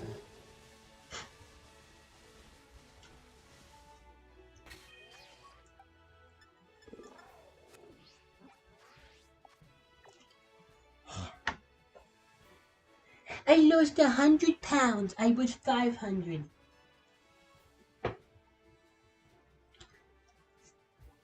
Then he's saying that the girl ripped his heart out. He was with the girl for 2 or 3 months, and Omar Steven's probably right.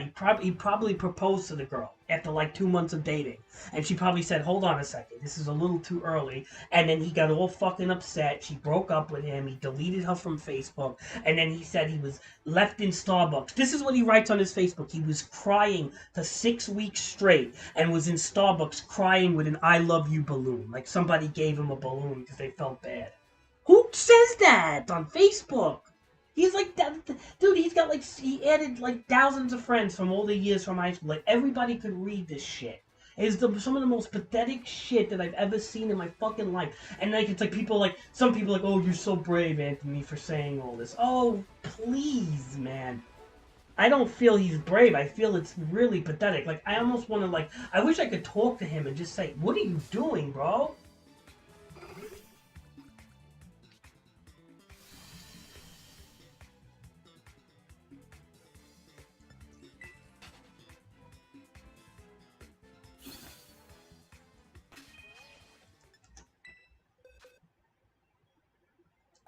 Maybe you're right, Steve. Maybe she gave everything back. She probably didn't. You know, Steve, I think you're onto something here, man. I think you're onto something here. I really do. I think you're right. I think he did like a premature fucking uh proposal or something. You absolutely could be right, dude. Because why would there be a balloon, right? Something is weird. I'm telling you, you're right, man. I'm telling you. I think you're right on this one. 2 months probably, Omar. It was like nothing. The kid is not there, and then he puts it all. Dude, he deleted her. He had over like 50 pics with him and her on Facebook. He literally photoshopped her out of every fucking thing he could, okay? Like he did the last girlfriend that supposedly gave him kidney failure. This is what he says about the last girlfriend he dated, that he was in the hospital where his organs were almost shutting down because she stressed him out that much. He is a fucking drama queen, dude. No, that wasn't happening, because you don't just recover from that. And people don't shut your organs down just by having stress.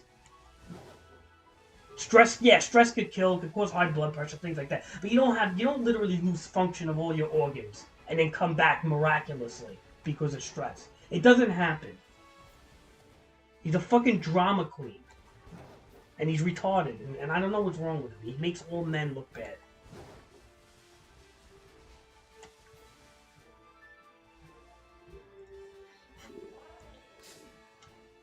His brother might be married by now, man. He's been engaged. I don't know. His brother actually goes out with a decent-looking girl. That probably drives him crazy, too. His dad is like, how does Jonathan could do it? Jonathan could do it, but I can't. Jonathan does it, but I can't. It's like, always like these poor, pathetic, like, sad sacks have to always compare to their fucking brothers. It's like, dude, like, you're not your brother. Who fucking stop? I don't know how Jonathan did it. Jonathan is not all there either. But somehow, he's not as bad as you. I mean, Jonathan is really fucking... No, he wasn't cool. He's definitely better than... Look. No. No, Omar. When you put anybody up against Anthony, you look like a rock star, okay? You understand? This is how bad this kid is. You could take Steve Urkel, you know who Steve Urkel is, Omar? And you could put him up to Anthony, and Steve Urkel looks like a fucking, like Elvis Presley, like a cool bastard next to this kid. This kid is so bad that the most fucking nerdy kid looks like a cool bastard next to him. Like, you don't realize, man, how bad this is. Like, Caden would look like the prom king next to this fat shit.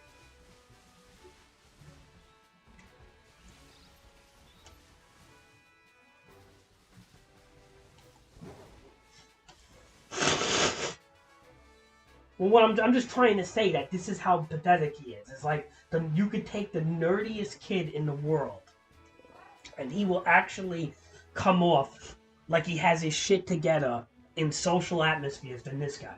This guy is so fucking out there, dude. It's like I don't know what to say anymore. I almost feel bad for him, but I don't, because it's like, dude, I tried to help him when we were kids back in because I was like you, Omar. I made friends with people, and I even made friends with this kid, and I had him over my house. You know, I felt really bad for him, and then after a while, I realized he wasn't all that nice of a guy. He was kind of a selfish prick and an asshole, and he never looked out for you. He was just kind of a dick, and part of me just felt like, you know what? He had like that elitism in him, right? Where he wanted to, what's the word there? He always had to brag about his grades and everything, that he did so much more than you, and he was just an asshole. He wasn't a good guy, in my opinion. He never looked out for anybody but himself. And he got Steven fucking banned from the school trip. His mother got Steven banned. Him, his mother, and Uncle fucking Dr. Quinn, or whatever the fuck the teacher's name was. The one that was trying to hook up with the 15-year-olds. Yeah. And basically, yeah, I don't know where he moved, somewhere, like Long Island maybe, but yeah, he still lives here.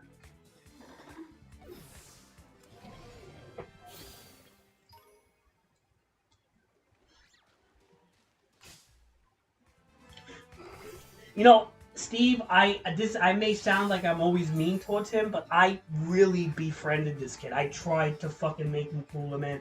I tried. He was like a work in process for me. And maybe I did that because I was trying to make myself cooler, whatever the case is. But I tried with this kid. I really did. For I say 13, 14 years old, I tried. And then I realized by 15, he wasn't a nice guy, man. I stopped talking to him on the phone. I didn't want anything to do with him anymore. I realized that he was kind of getting elitism, he was better than me because he was taking all these regents and he was in the honor class. He was trying to act like he was better than me. And that all I do is play video games, or I'm not going to go anywhere in life. You know what? Who's on Facebook right now crying to the world to get him a fucking girlfriend? Is it me or is it him? I don't care. I'm not worried about that shit. Look, I've had pretty girls in the past. I don't fucking care. Okay? It is what it is. And you want to know the biggest problem with me is once I put the video games down and I start going out more, I'll probably get some. Right now, I don't want it. I know what the problem is. I don't want it, man. I don't really give two fucking shits. I talk to girls, whatever. I don't have patience for people right now. Okay? I know what the fucking problem is. I'm not gonna say, oh, she ripped my heart out. Not anything that I did wrong. It was her. No, I'm not gonna say that. I know what I do wrong. I don't want it. I'm the type of dude that, look, right now, I don't want to deal with the bullshit. So I'm going to play my Pokemon. And if you're not on the same page with me, then I don't need you. I'm not in a rush for a fucking family and responsibility right now. And you're the same way, Steve, man. Come on, Steve. You're the same as me, man. Steve, you had 110% chance to fucking have Davika as your fucking wife or girlfriend right now, and you basically chose not to because you want to be left alone too. That's the whole thing. Everybody thinks that we need this shit. We don't need it. That's the whole fucking thing. You had a chance. You're like, look, you could have, dude, with all those invitations, you could have had it. But at the same time, part of you is thinking, well, if I have Davika in my life, that means that chances are I'm not going to be able to watch my shows the way I do anymore. I'm going to have all this responsibility. She's going to want me to go to fucking parties and this and that. And it's just, next thing you know, it's you're in something that you don't want.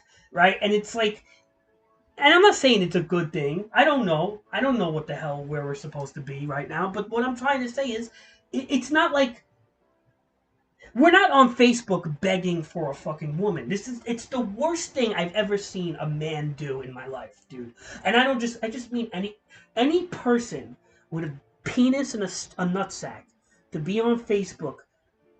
And I'm holding my face as I say this because it's so fucking embarrassing to be on Facebook begging people, begging 1,000, 2,000 friends or whatever he has, begging somebody to hook him up with a girlfriend is at 30 fucking 8 years old.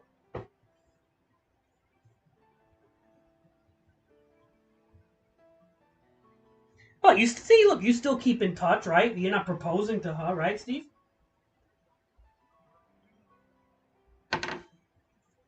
I don't know, Steve. Maybe you should go to Starbucks right now. Why don't you invite her to Starbucks? Propose to her with an "I love you" balloon. You know. The funny part is she'll probably say yes. That's the funny part. See, the funny part is, Steve, like, we're the type of guy that if we do something like that and we were really, really serious. See, I know I wouldn't be serious, but let's just say she felt I was very serious. They would probably say yes to us.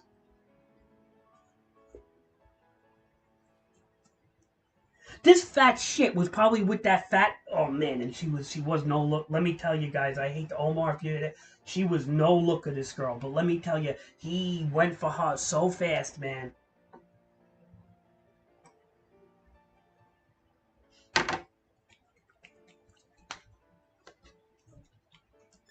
Steve, I'm just not in the mood for anything. I mean, look, call me a miserable bastard. That's what I am. But you know what? I wear it proudly. I seriously do. I don't care, man. You know what? I mean, like, yeah, of course, everybody wants attention. Everybody wants to be loved and shit and feel that they're important. Whatever. I get it. But at the end of the day, what the fuck is love?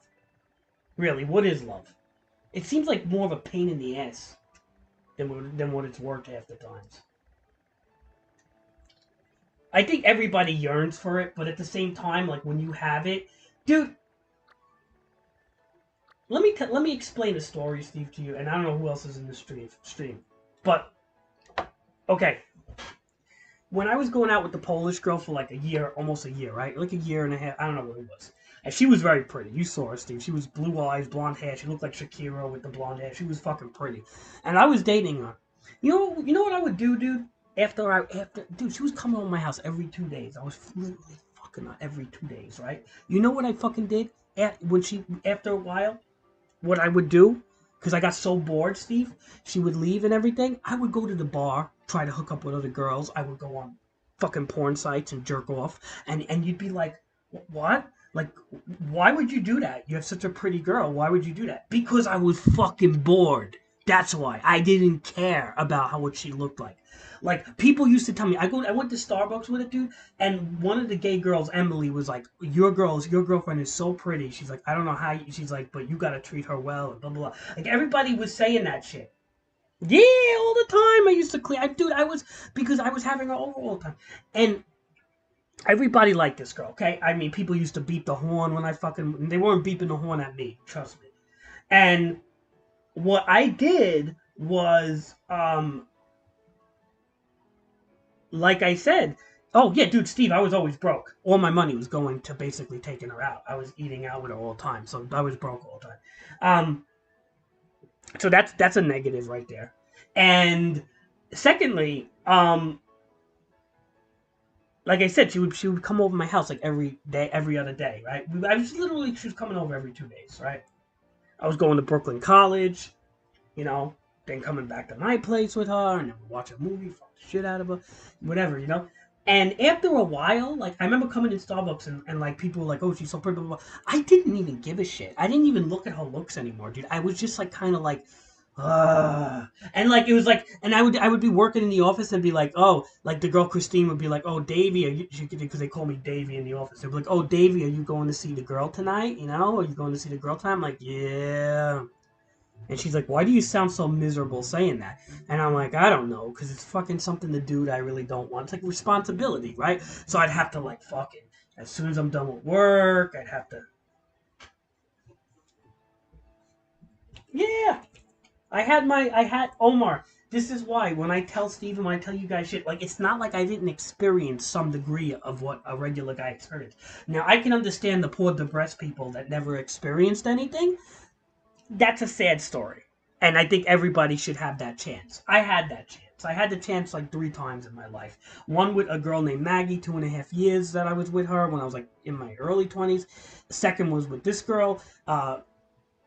And third, I'd say, well, and third or fourth. But then it was like in my I'd say like my late 20s or early 30s. I just started kind of like dating all over the place.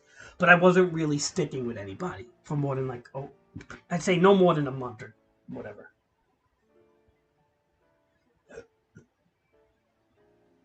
Yeah, Omar, the girl that Steven was with, actually broke his fucking rear view mirrors off his car. She got arrested twice after when he was done dating her. Like, she was out of her mind, but she was extremely attractive. It's the same shit, Omar. You see, like, what does it matter?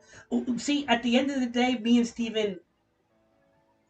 Steven could always say we've experienced it at least once, right? Maybe more, but we've experienced it. But at the end of the day, it was like, see, the blonde girl that I went out with, right? Her name is Margaret Zoda, which is basically Margaret, right? Or it's ironic because I went out with a girl named Maggie before that, but it's different. This is Margaret. Margot Zoda is in Polish, and Gosha was short, is a short word for Margaret in Polish, right? So that was her name. Anyway, she's a very pretty girl, and she wasn't crazy. She was not crazy. The one girl that I had crazy, that had police called on me, was this girl Vanessa that I went out with for like 6-7 months. I had a fair share of experience when it came to girls in my earlier life, and the whole thing is, at the end of the day, it's not worth it, man. You know, it's like once you had it, what is it like? What is it?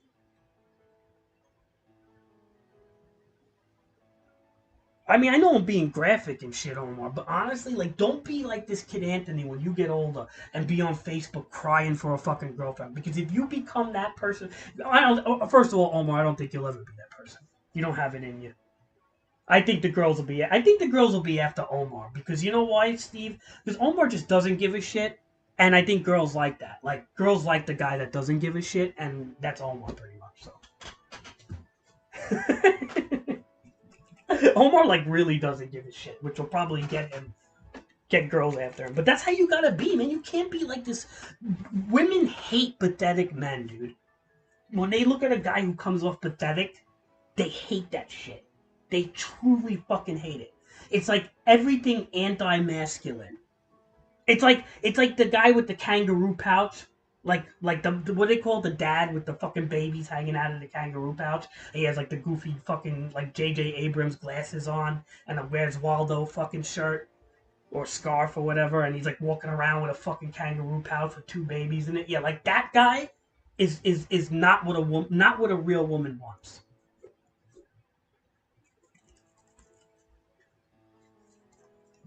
Yeah, it's a whole game, man.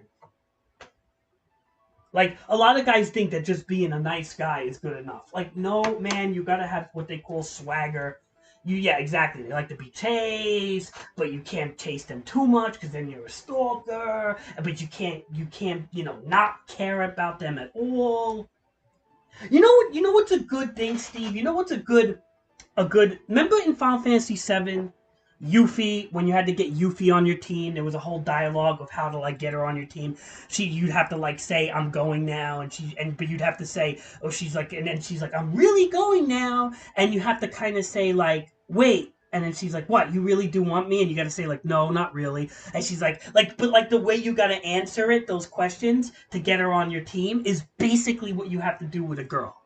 Do you remember that, Steve? Like, I really think the people behind Final Fantasy VII was using Yuffie as like how to get a girl on your team, like how to get a girl to go for you.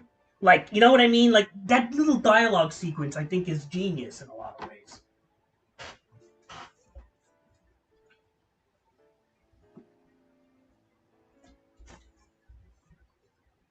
because that's like the best explanation of what I'm saying. Like what you just said, it's kind of like that Yuffie thing, going back in FF7, like you go too strong, she don't want nothing to do with you. You act like you don't care, you don't want her, but you gotta have a little bit of care, right? So it's kind of like she's like, "Hey, I'm talking to you, don't ignore me, blah blah blah blah," right? And you walk away, but then as she's like, "I'm gonna go, I'm serious," and then you're like, "Wait a second, all right, what do you want?" And then at that point, it's like, ooh,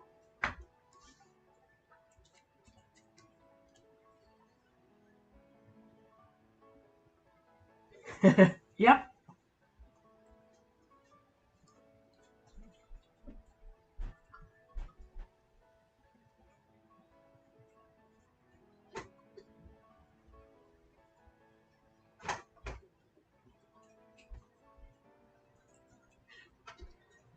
yep. It's kind of how it is, man.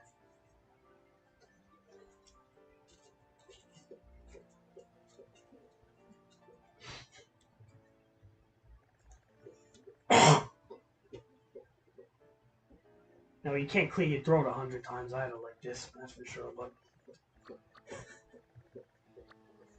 I don't even know what I'm doing in Pokemon.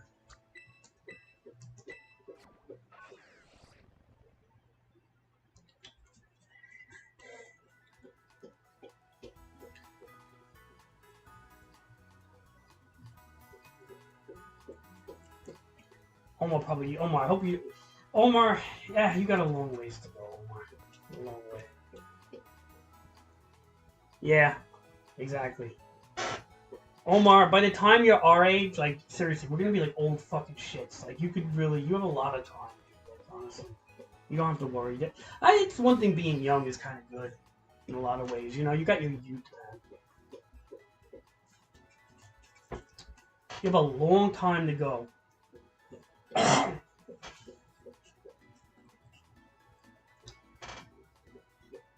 Yeah, alright, I could do a battle, probably. I'll give you one, Omar. I'll give you one. You've been making teams, Omar?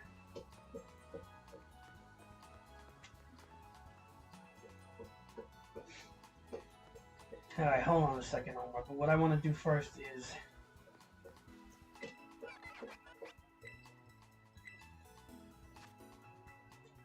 I gotta make Psyshock.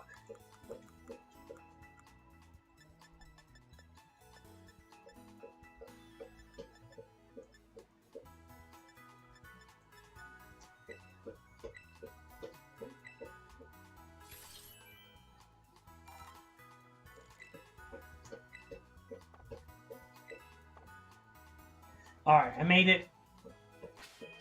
You want to battle? Let's see, Omar. Alright. I have an idea. What I'm going to do, Omar, we're going to give you the cheddar screen blocker. Actually, you like the gray ninja one, right? This is why I don't like the battle, Omar. You don't think I'm afraid and shit. I ain't afraid of nobody. But what I don't like is when I battle and stream, I do have to do this because as much as you all say you're not looking and shit, it's just... no matter what, you're going to see things and I don't want you to see things. Like leads and whatnot and whatever. It doesn't help the battling. It makes it kind of stupid. So what we're going to do is this. I'll give you a little gray ninja.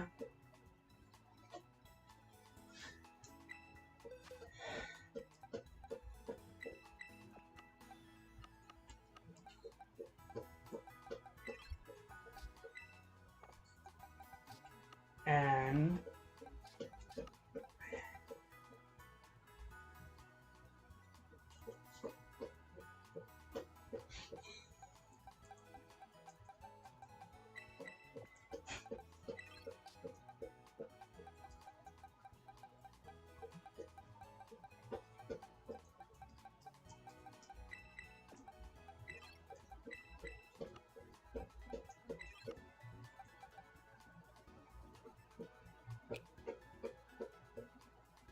oh, hold on a second.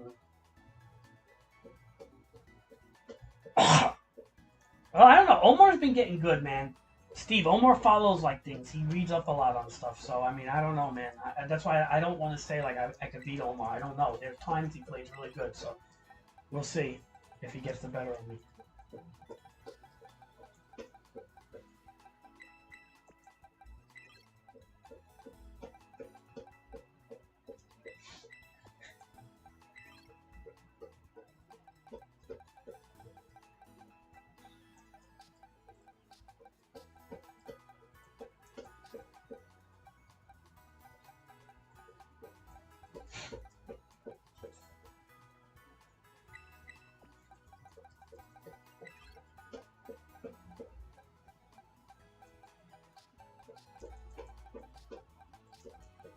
I think I'm going to try this team first.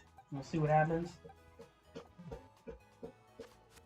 I don't know about that, Steve. He's good. You know, Steve, he could get me. Omar once in a while gets me pretty hard, man. Like, he gets me the first game sometimes. He pulls some shit out of his ass. So, he's like cheddar, you know? Sometimes he gets me. So, I don't even want to say, like, you know, Padawan, really. At this point, you know, let's do it. I got a team. Why are you scared, Omar? Who cares? There's nothing to prove here, man. It's Pokemon. You think at the end of the day I give a fuck that much? Oh, shit, hold on. I forgot to put a link code. Ready? Ready? Try us. Become a Jedi, must you?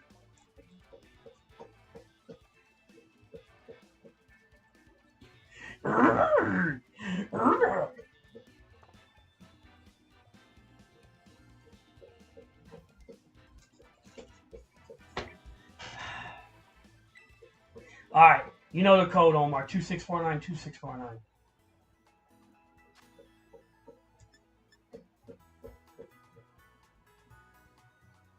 Actually, you know what? Oh. Not yet, Omar.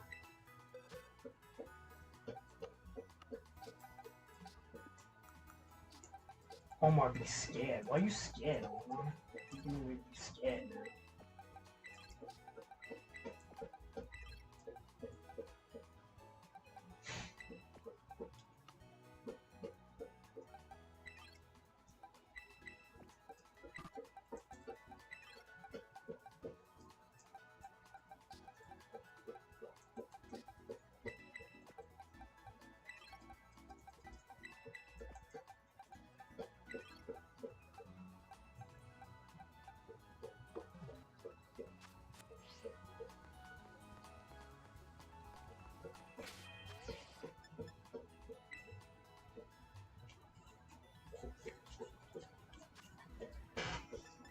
Alright. Set link code 26492. Whoops. 649. Alright, 2649.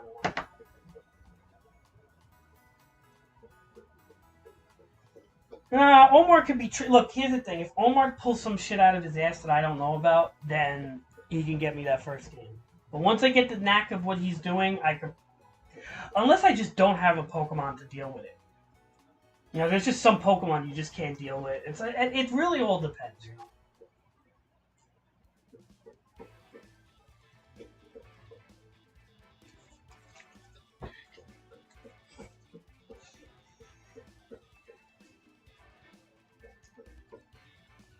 Alright.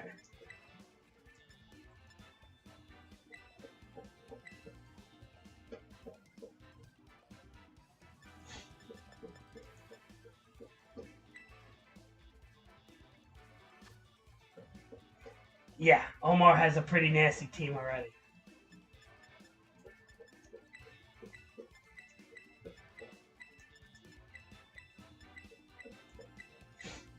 Actually, Omar's team is nasty, so let's see what happens.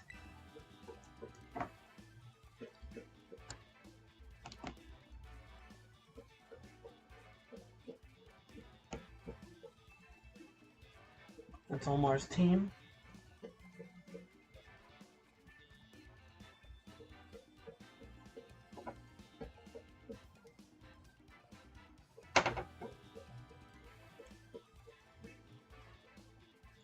Worm's a good hazard setter.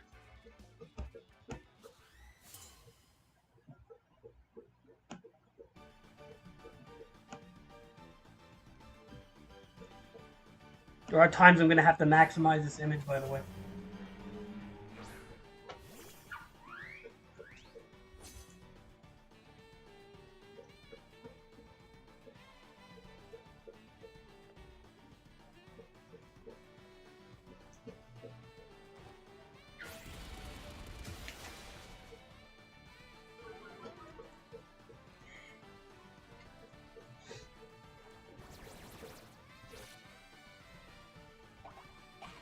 Ah, you doing the citrus berry trick too, huh?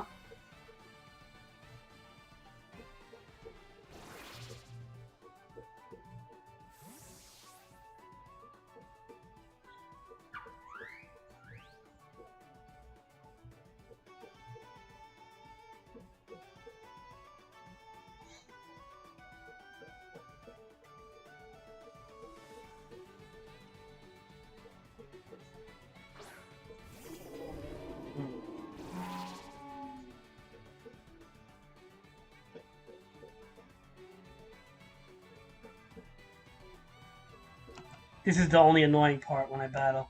Just doing this over and over. Alright, so...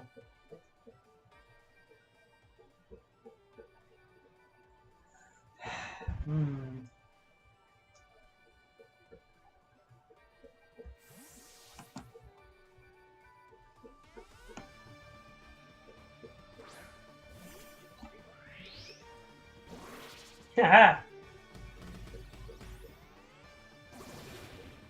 So I see, Omar, you put a belly drummer behind a substitute. That's a very interesting tactic. You see what Omar's doing here?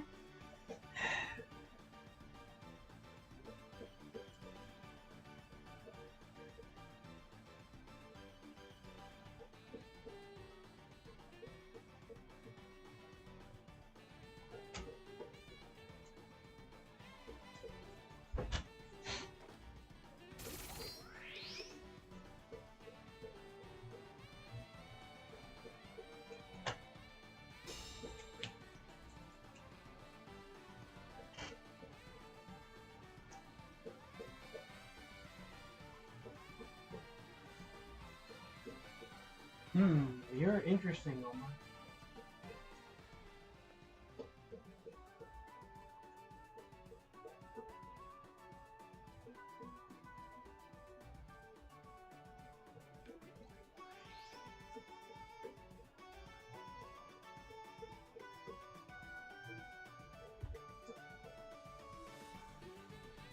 Yeah, Omar's interesting.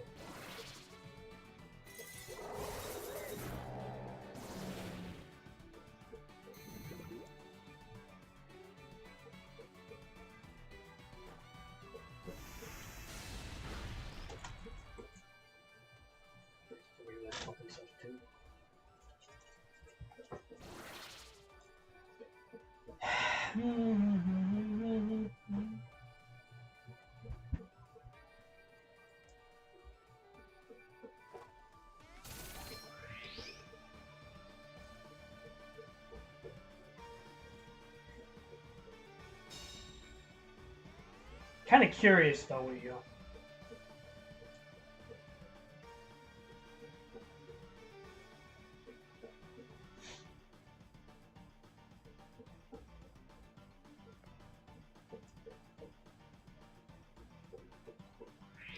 See what happens.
Like Dragon Ball Z demo, Transgen Z.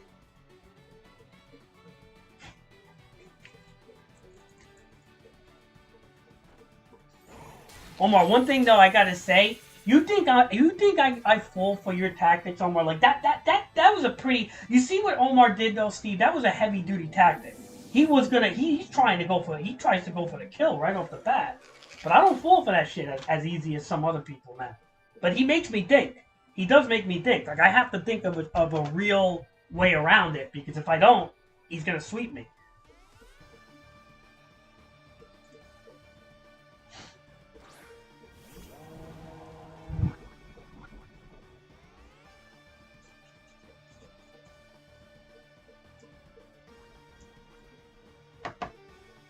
I am so curious right now.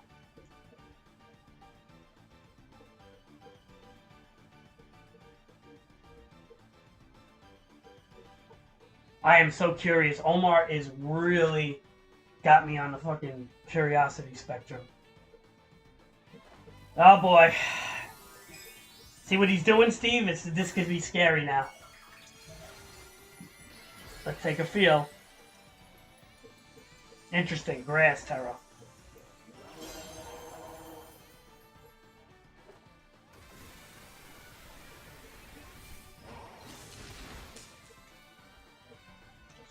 Ah, this is gonna hurt, but not as bad as I do it, huh? Interesting.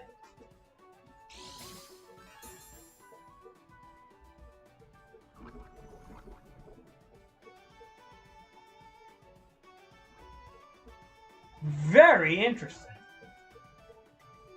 Not as bad as I do it. And you did power me up to some degree. Huh.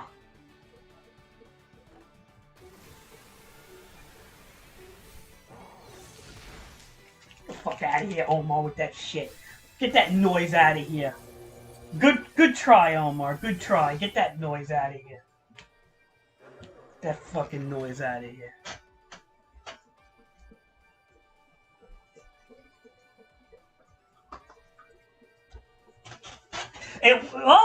Both of them, the belly drummer and the grass terror and the belly drummer, pretty good effort.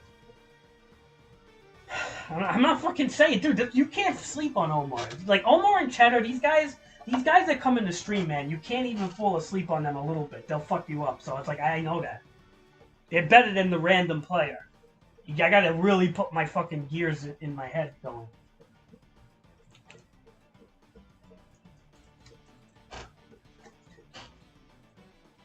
Omar takes his time with the moves, though, boy. Alright. This fucking thing. The spatula.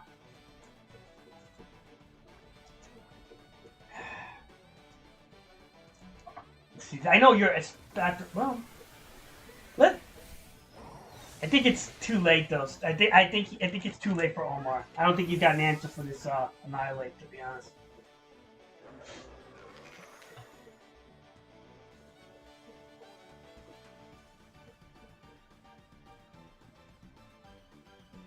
Might be. He don't have an answer for this guy, I don't think. Let's see.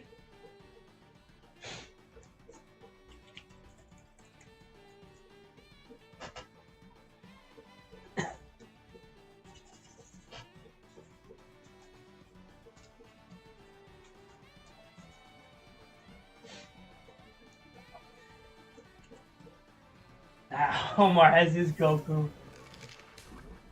But see, yeah, he did. He wasted his Grass Terra. So, right now, I have a super effective move versus he doesn't. I don't. He does have a Drain Punch that can hurt me, but my Rage Fist is super effective. Yep, Goku.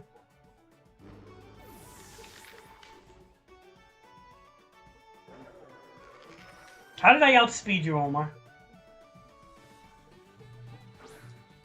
Okay, I'll go Tree Hugger.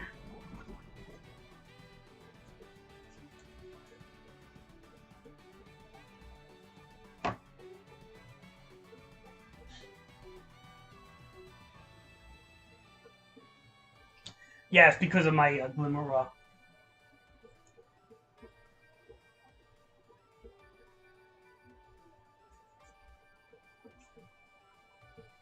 This is why I'm doing doubles, Steve. I feel like I did everything I need to do in singles, man. Like, I don't know if I can get much better than my current situation. Not that I'm, like, tooting my horn, but it's like... You know, at this point, it's like I want to do doubles now, you know?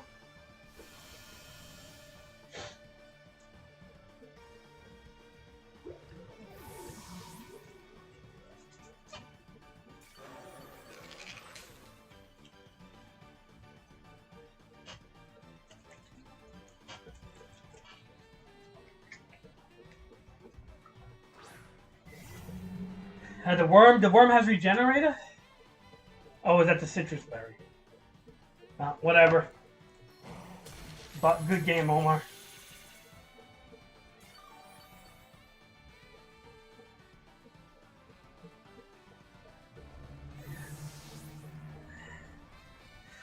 Steve, he had a couple of things he could have really damaged me with. I just, just happened to get the better of him. But we gotta give him a rematch.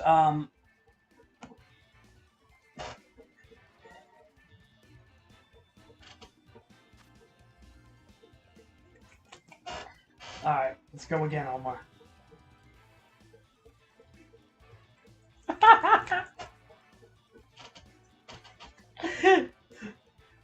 Yeah, that's my picture. That's my picture, Steve. It's the troll, kind of, you know?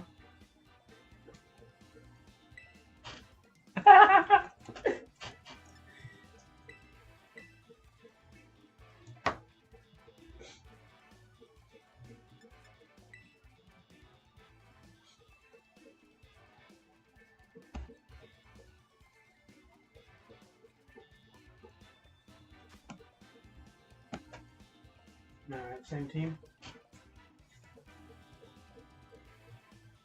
I bet you a lot, I'm sure.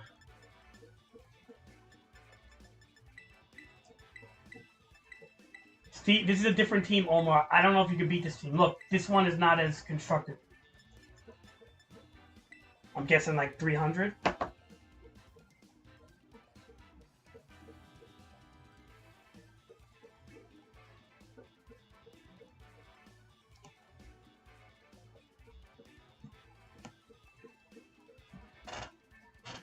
Alright, hurry up, Omar.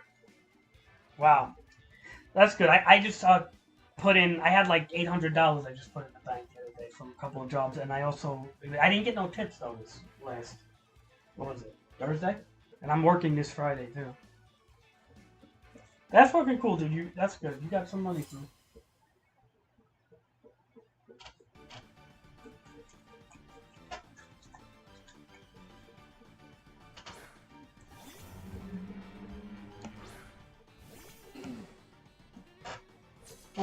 Omar, you really sending out this boy again?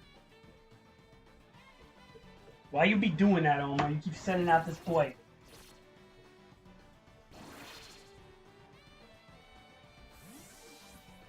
You want to perfect that strategy? What are you going for, the belly drum again? What's going on here, Omar? I beat Omar. I swept him with Annihilate, but this time around we're going to see he's doing a different strategy on me. He wants to speed boost baton pass, by the way. Well, we got to be a little careful here.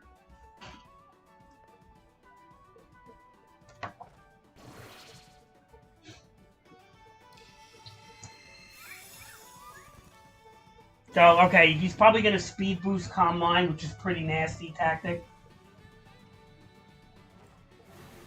Actually, I'm quite concerned, to be honest. Not going to lie.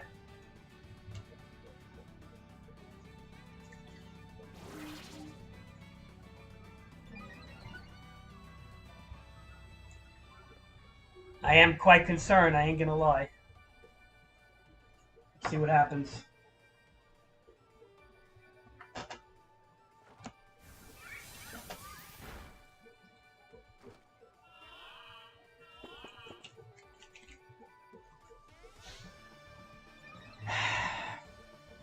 Of course he does well. Not bad. Kid ain't bad.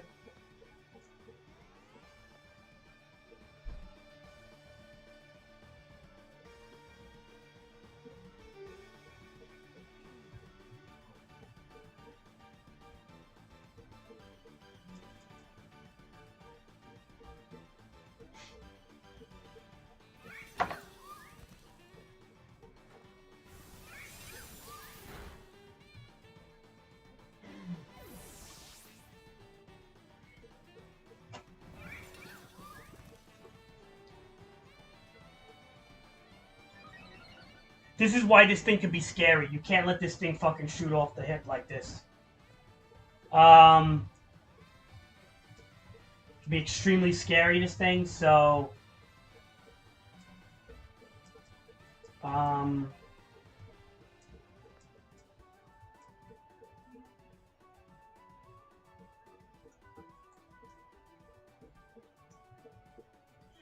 not gonna lie, I'm a little scared right now of this fucking Espectra.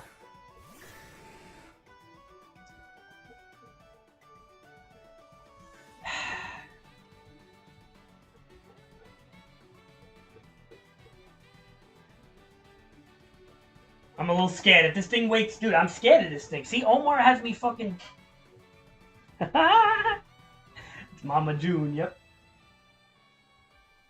Omar's got me nervous with some of his setup guys. But, Omar, you know what your problem is, Omar, with your setup Pokemon? I'm going to explain Omar's problem. Omar goes for, like, the massive setup in the beginning, but doesn't protect it enough. Like, you know what I'm trying to say? Like, he goes for, like, the massive sweeping setup, but doesn't protect it. And I feel once I knock his one strategy down, he doesn't have much to go by anymore. In a weird way.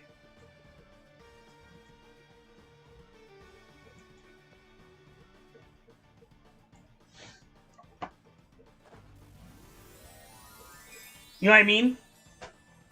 It's like Omar kind of like goes for that fucking huge like knockout punch, like the Mike Tyson haymaker. But if I kind of duck, he's fucked. You know what I mean? Because he's going for the haymaker right now.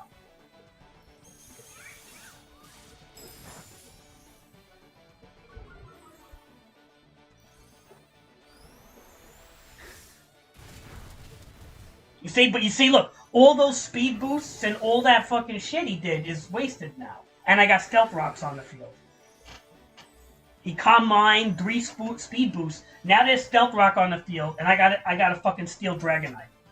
It's a pretty dangerous combination right now. Okay, my special defense is lower, but other than that, I'm not really worried.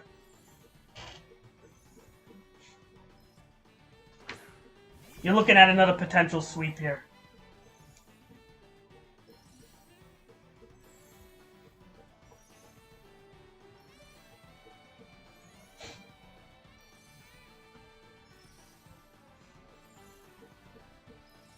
No, we'll see. We'll see. This Crocodile could be super bulky. We'll see if he can take the Outrage. I don't know. If he can take the Outrage, I may be forced to pull out. Although, I'm not sure because he's kind of slow. I don't know. We will see. We will see what happens. I don't know if he can take this. He's a bulky Croc. No, he did take it. This motherfucker took it. He's gonna get me, dude. He's gonna get me now. He's got a Torch Storm coming. No, he killed me. I can't survive this. Not with the special defense drop. And I do, dude. Wow. Wow. That hurts him.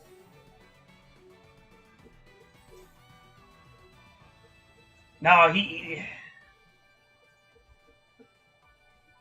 that fucking hurts him, dude. Somehow I survive. I don't know how. I have a harshly dropped special defense, no multi-scale, and somehow I took that Torch Storm. It goes to show you that the Ghost does not hit hard. I mean, the Crocodile Ghost does not hit hard unless you, he's more bulky than a hard hitter. His whole shtick is, the Crocodile starter, his shtick is to Torch Song up. No, dude, he's a Lumberry, this guy. That's all he is.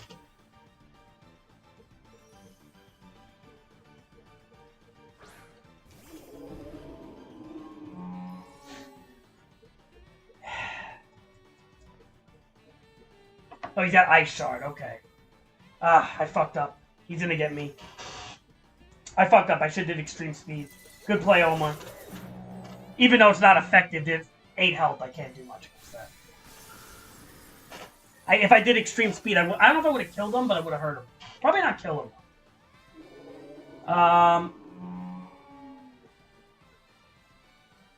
Yeah, we gotta be careful with this boy.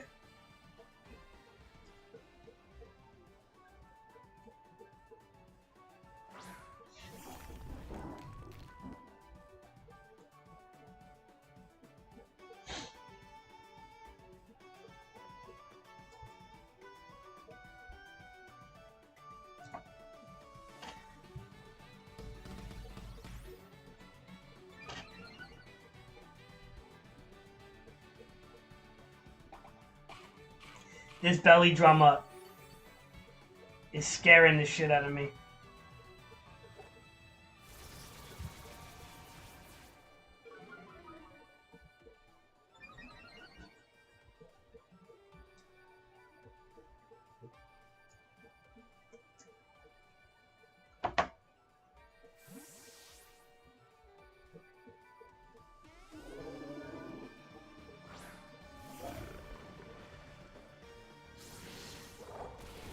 How you like that, Omar?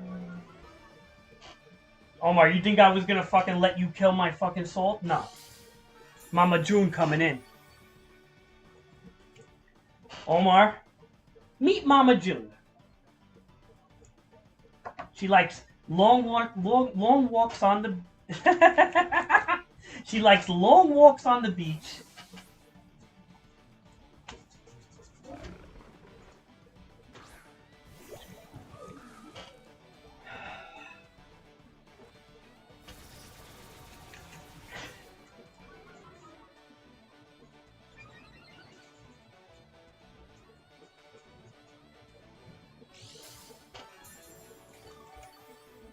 Special attack here, don't we?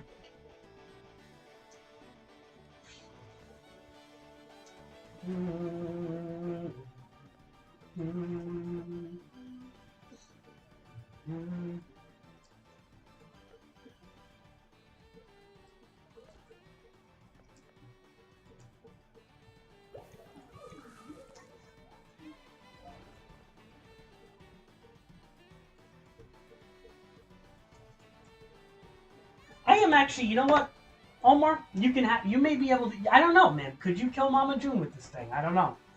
We'll see how strong your special attack is. I might be making a huge mistake here. But I'm kind of confident in Mama June's health. Let's see what happens. That's going to do some damage. Jeez, good play, Omar. Did a lot more than I thought, but I couldn't risk the switch. I ain't gonna lie, I couldn't risk the switch. I knew your fucking thing. I'm not gonna have much of an answer, and I couldn't risk the switch. And that's why I did that. I literally fucking sacked the stupid Mama June because I couldn't risk the switch there.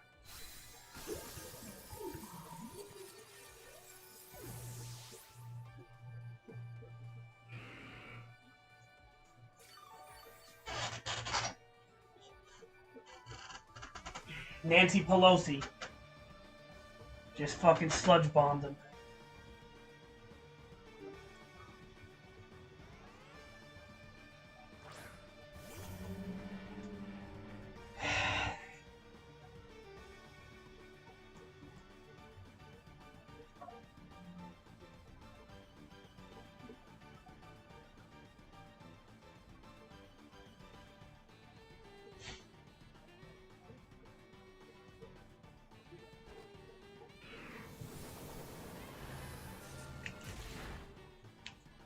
I love Nancy Pelosi, dude. Nancy Pelosi just fucking does it, dude. I don't know, man. She gets more... I gotta admit, Nancy Pelosi does more good than not on my team.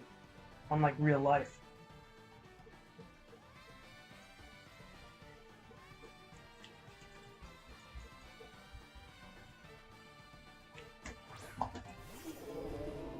This fucking belly drum boy. Now... here's the question. Is your ice shard strong enough to kill me? You know, Gengar is so frail that I wouldn't even doubt that it might. I don't know if... Omar... yeah, that was a good play. I was going to say, go for the belly drum, but that's not really the good play there. You got to see if your ice shard... see, that thing relies on setup. That's the problem. That stupid thing, Omar relies too heavily on the belly drum.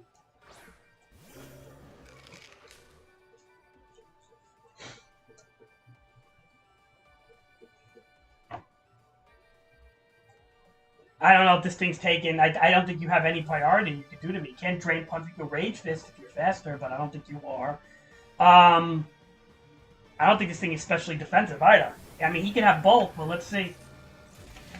Life Orb? Nope. Not a Life Orb Shadow Ball.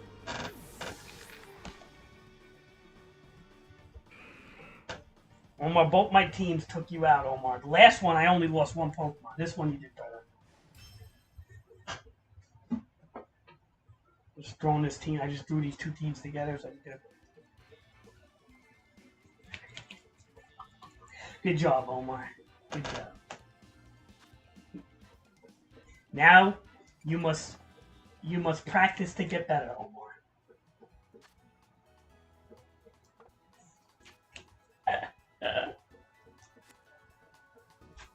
Omar, very close though, Omar. I see what you tried to do. To be honest, I should have extreme. You know my biggest mess up in that game? I should have extreme speeded you and not let you ice shard the Dragonite. That was my fuck up. But it wasn't enough to kill me. Mm-hmm.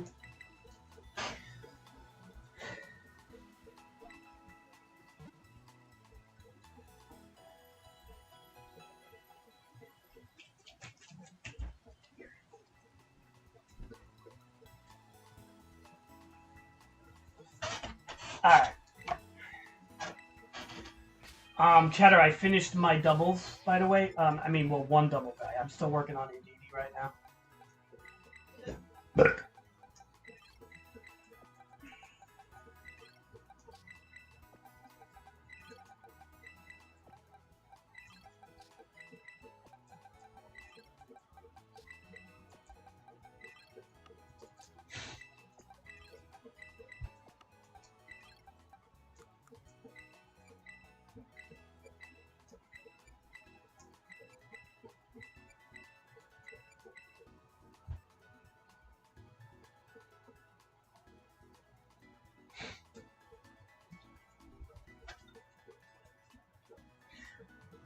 Well, that was the last game, Omar. Or maybe even this game with Dragonite, I don't know. But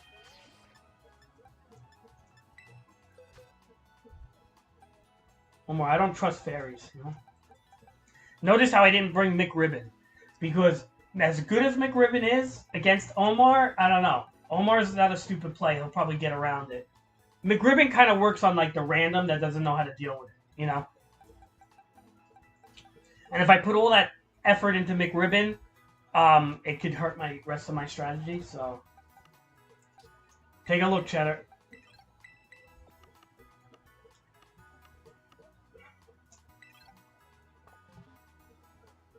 Look at this Amirage. Done. Special attack, HP, expanding force, trick room, armor cannon, aura sphere. This is my finished Amirage for doubles.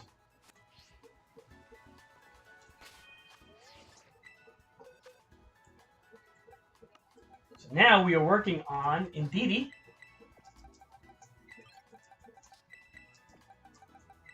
Pretty sure I minted her. She is actually, you're right. We just have to get Psyshock on her.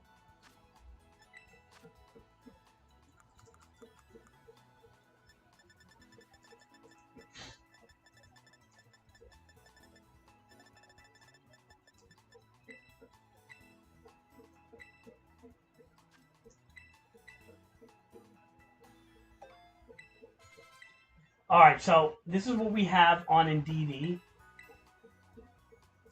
We have Psyshock Reflect. I don't want Protect, I want Reflect. Helping Hand and Foamy. Seems pretty good. Alright, Omar. Not yet, Cheddar. Hold on, let me check right now. Oh yeah, okay, Oranjuru. Alright, cool. Yeah, let me know about that dude. Yeah, I see him sometimes in doubles, I think. Back in the day, too. Oranguru. Alright, yeah. So... yeah, I think he is a trick. Yeah, look, if you look into him for me, because I'm going to look into him, too. Alright, so...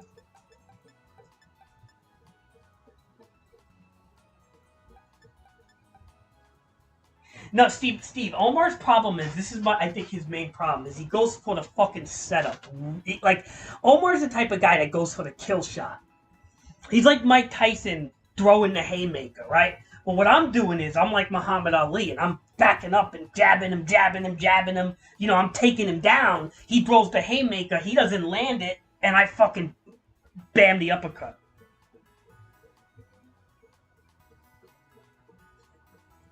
right? So, like, Omar goes for the haymaker. Now, the problem, Steve, is that sometimes he lands it. And if he lands that haymaker on me, it knocks me out. That's it. Knocked out. First round. So, I kind of know Omar's strategy. He comes in like that Mike Tyson. He comes in pretty hard, man. And if you're not prepared for that haymaker, he's going to knock you out in the first round. So that's why you can't let Omar set up. You can't let him... you see what... If you're watching most of Omar's games, he tried to set up with Espatra. He tried to set up with the fucking belly drum thing. And another thing is, what I don't think he did good was he brings the Ortworm in, and instead of... Why go for Shedtail right away? Maybe drop Stealth Rocks first. Do you know what I'm trying to say? Like, don't go for the kill right away. Feel me out first. Do you know what I'm trying to say? Like, don't, like, you bring in Cyclizar and you go right for the Shedtail. Like, don't always do that, because it's, like, kind of, like, predictable at that point. It's like, you know, this Pokemon could do other things than go for the Shedtail right away. Like, maybe throw the Stealth Rocks first. Or, you know, feel me out first. Don't just go right for the Jugular. Because... it's like I kind of know what he's doing. Like, I know he's coming in with the two hands up, ready to throw that swing at me. And he brings in his Spatula. Now he's going to get speed boosts, plus he's going to calm mind. So, what do I think? I got to say, okay, I got to get that substitute off him quick, right? Because if I leave that substitute on him for more than 2 turns, I'm dead, right? So I got to get the substitute off him quick. Once I get the substitute off him, then with the Terra options and all sorts of options I have, I'm not that worried anymore, right? So that's the whole thing. Yeah, like things like that, Cheddar, is like sometimes a better strategy, you know, than to just go straight in for like that offensive bomb. Right? You know what I'm trying to say? Like, Omar goes right in for the headshot. Like, he like, Omar's literally grabbing a sniper rifle and trying to headshot me. That's what he's doing. And the thing is if I know how to dodge that, he doesn't have much of an answer.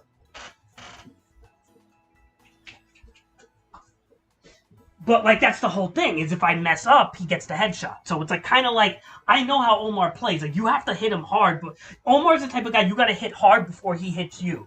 But you don't have to go for the knockout on it. Just kind of fucking get him off his rhythm.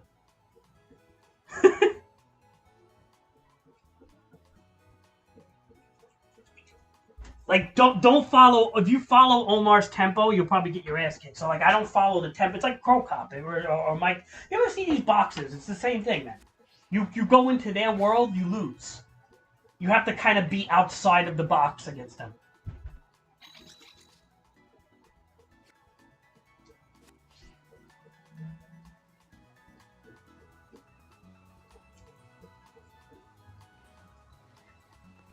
How much money do we have? I may have to buy some vitamins for this one. I'm not really in the mood to train this weird spread.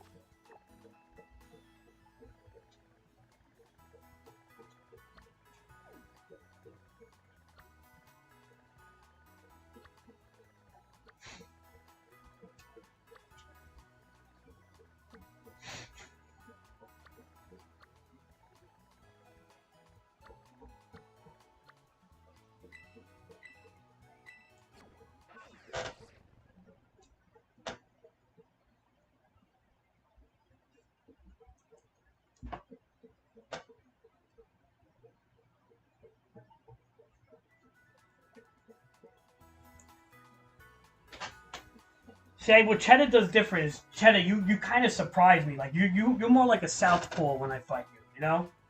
Like, you do something that's unorthodox. Like, you like, switch your stance to a southpaw, and it kind of, like, throws me off guard.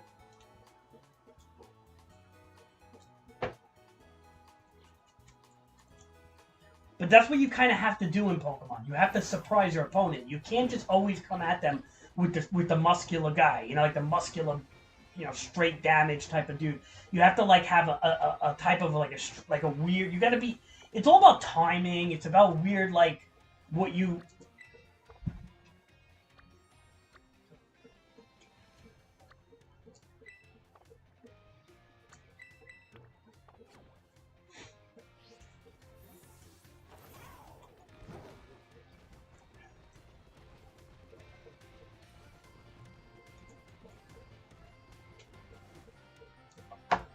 Well, yeah, I mean, I'd like to say I do a little bit what you do, Cheddar, but probably not as much as what you do. I kind of like. I think my whole style is I'm a very adaptive player. Like I try to see what you're doing. I'm like a counter puncher, right? Like I'm kind of like, all right, I try to figure out what you're doing, and I try to like think around you in a way, right? That's kind of my play. It's like kind of like, okay, kind of see what you're doing. Once I kind of see what you're doing, I want to think around you. Like I kind of want to dance around you and poke at you, right? That's how I play. Like for the most part. Like I do things differently a little bit, but at the same time I don't really I would say that's kind of my style.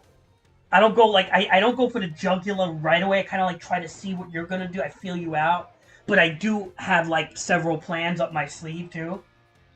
That's like I'm kind of an orthodox player in that sense. I might not be as confusing. Like you probably kind of have an idea what I'm gonna do, but at the same time, you may not know how I'm gonna counter to you because like I kind of always think how to counter someone. It's like I'm like a counter person. Like kind of like like a Conor McGregor, like a counter puncher. It's like kind of my style, I guess you could say. Cheddar, you're more like a southpaw, where you just drop the stance into a left hand all of a sudden, which kind of throws people off majorly. And Omar is like more like the Mike Tyson type that comes in trying to knock you out right away. That's the type of styles I'm getting. Like everybody has like their own fucking style.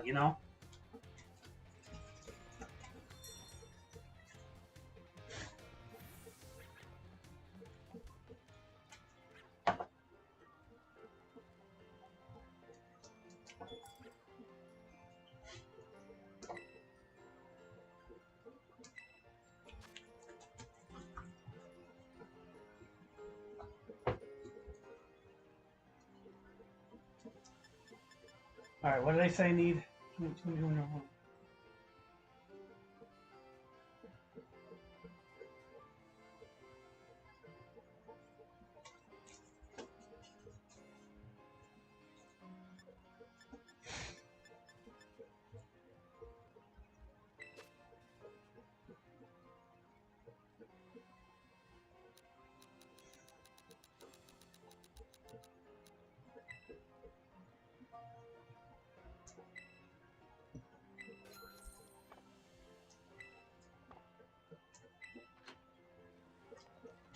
Everybody has their own style.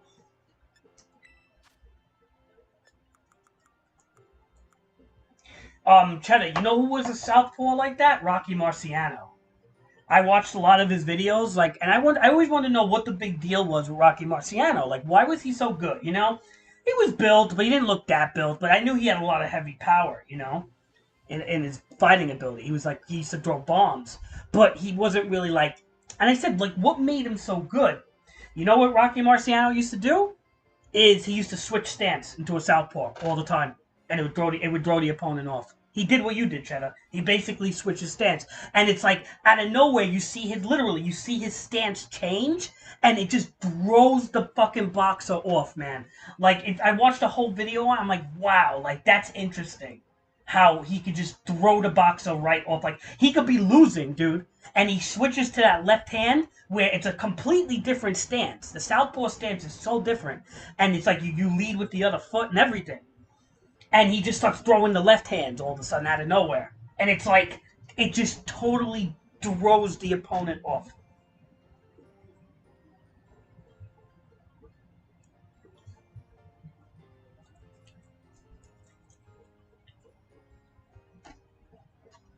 It's a very interesting strategy. I'm not gonna lie. Like that's why he was really good. His footwork, everything.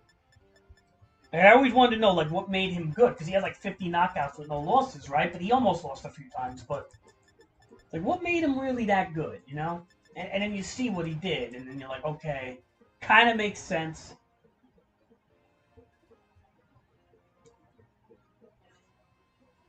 Where'd you find the Growlithe in Arceus or? All right, 24.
Alright. Um...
Nah.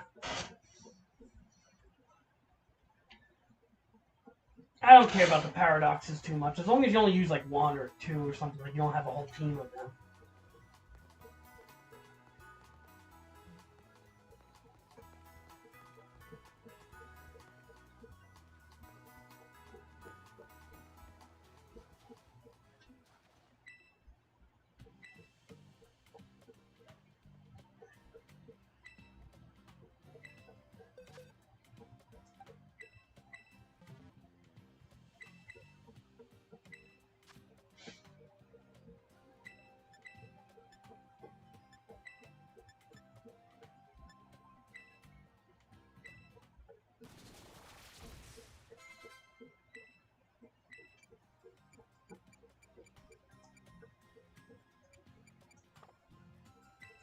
Hey, what is Screamtail supposed to be, though? Is he like a Jigglypuff in the future or the past?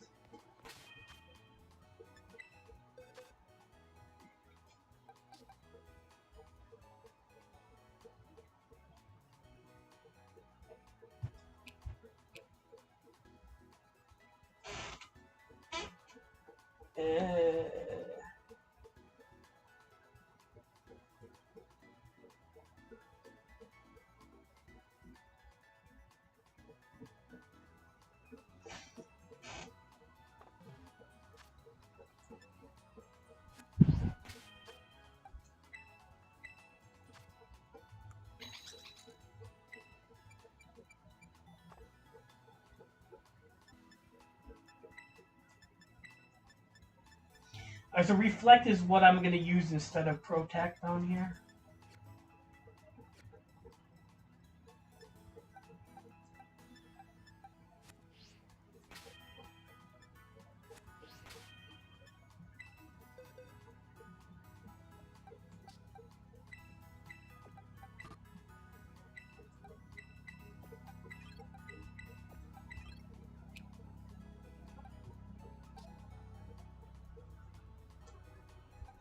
This guy needs a Fighting Terror also.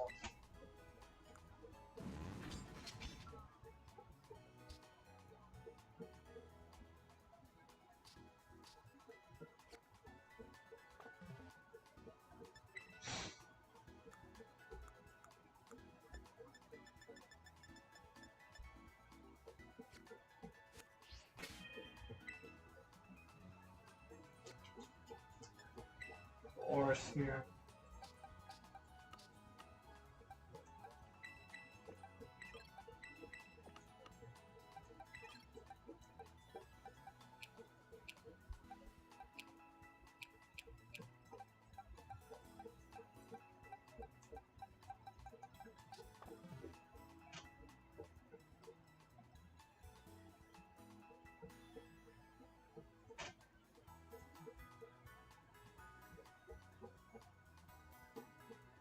Mm.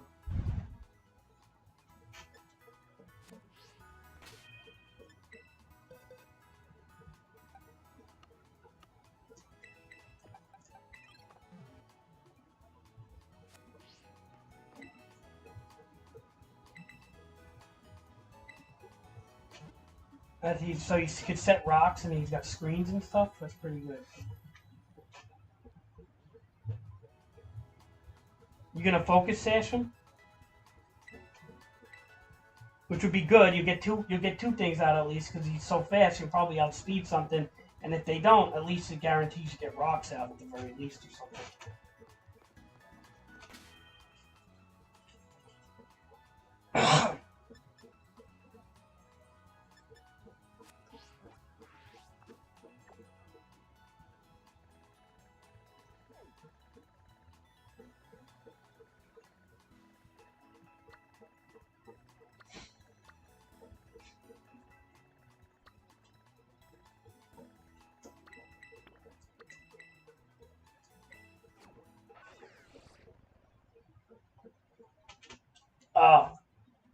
Oh, sorry. I thought you were saying okay.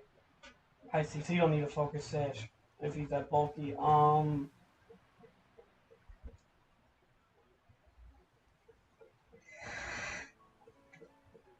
Yeah, I don't know.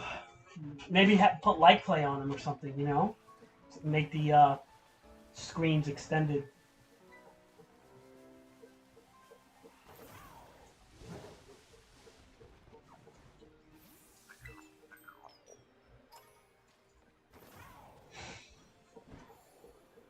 I don't know why I'm thinking focus sash. I thought for a second. I was thinking of something else.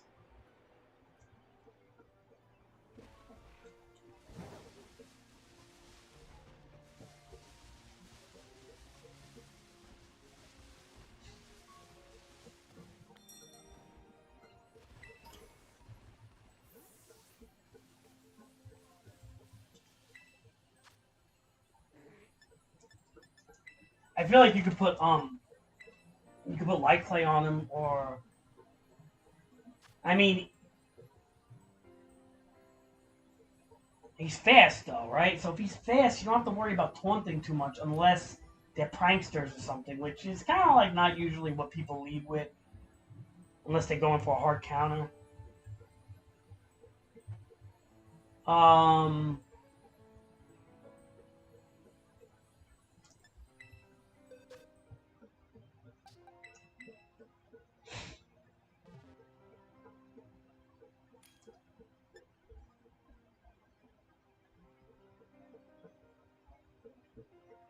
unless they're going for like a hard counter or something.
$115 health points, special 100 health base, special defense. Okay, pretty good, and 99 defense. That's pretty bulky right there. You can put into HP and defense. Does he get Calm Mind and shit? And you don't need specialty. Well, I don't know if you're looking at him for that reason. Maybe not. So maybe no, it's interesting.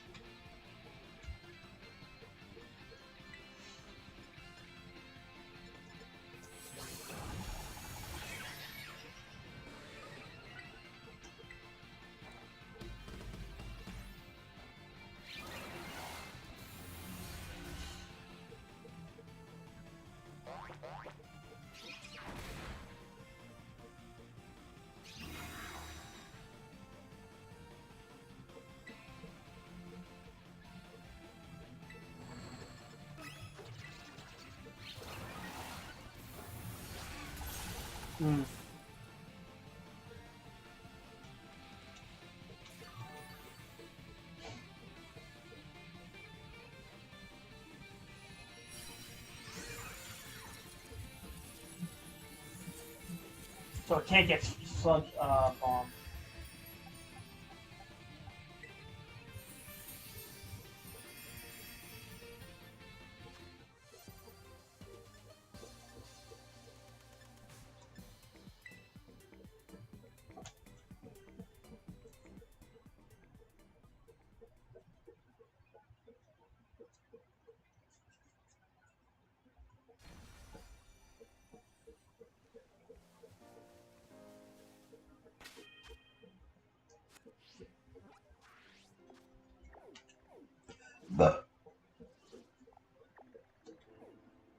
We gotta put Fighting Terror on Amirage now.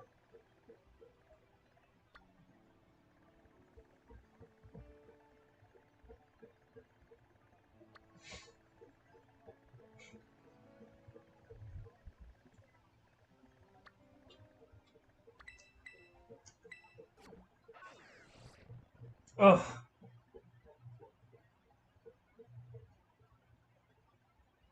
Think singing you to death. It's like a mean Jigglypuff.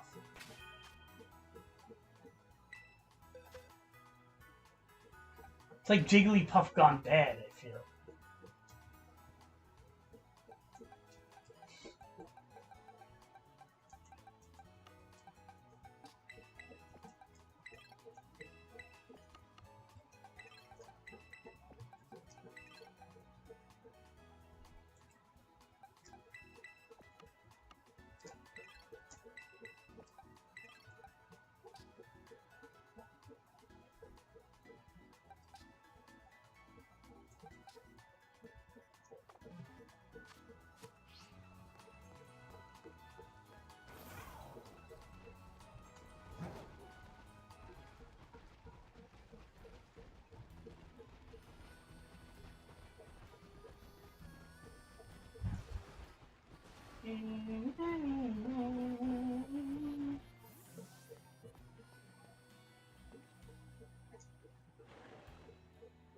Yeah. Well, it's like Yawn in a way, right? Forces them out. They pretty much have to switch out and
okay, so we got Psychic Terror. I mean, I know I could have probably just bred for that.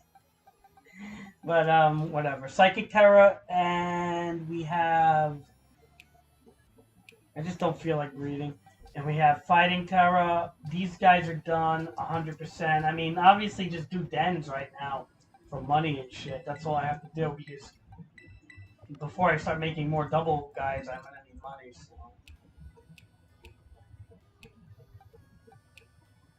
But these two right here could lead, man. They're ready to go for the lead. You know?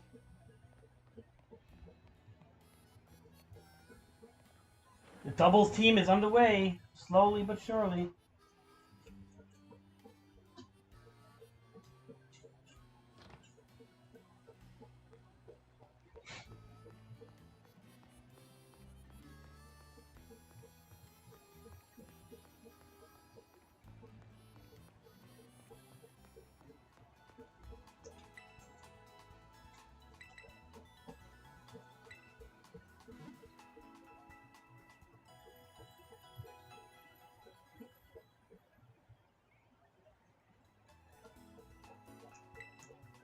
What team? What, my doubles team? I don't even have. I don't even have a team yet. All I have is fucking 2 Pokemon. That's all. I mean, but these guys I have to do. Not Soul Shell Armor. I won't Wife Smoke. We gotta do him. Sassy, I think, is the speed we need. And then we need to do. Hold on. Bronzong, right? Levitate Bronzong. Then we need to do him, Flounder Boy, which I didn't even breed yet. I gotta have him on no speed. Mungus is also a choice. Hatterin, definitely Skrell. We'll try that. But there's also something else I wanted to do.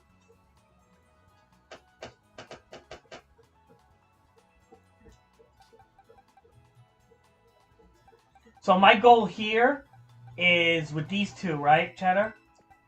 So basically, these two, right? Well, obviously, when they're done, not these two in particular, especially not this guy because he's not bred. But these two start off for the most part, right? Trick Room, follow me, right? Follow me, boom, Trick Room. Then with these two, Bronzor has the ability to have gravity, right? If I can get that on him, which I think I could. And with gravity, unless that's a TM I can't get, with gravity, I bring them down. Then with this boy, I earthquake the shit out of them, right? Reflect will be up because of Indeedee. So if this doesn't work, this strategy doesn't work, we have gravity earthquake spamming, right? Trick Room will be on Bronzong also, and Gyro Ball, gravity, and I don't know, protect or something for earthquake. And then this will have obviously earthquake, and we'll see what we do with this. And then the last two will be Hatterin and Torkoal. And Torkoal will be Eruption, and Hatterin will be, Hatterin. So I think it's a pretty solid team, to be honest. We'll see what happens, how it works, but it feels solid. There's 3 strategies going on there, so Torkoal and Hatterin for Brute Force, Clodsire and Bronzong for Earthquake spamming, and Expanding Force, Amirage, and Indeedee. What do you think? With Indeedee, with Redirection, will follow me in Helping Hand and all that shit.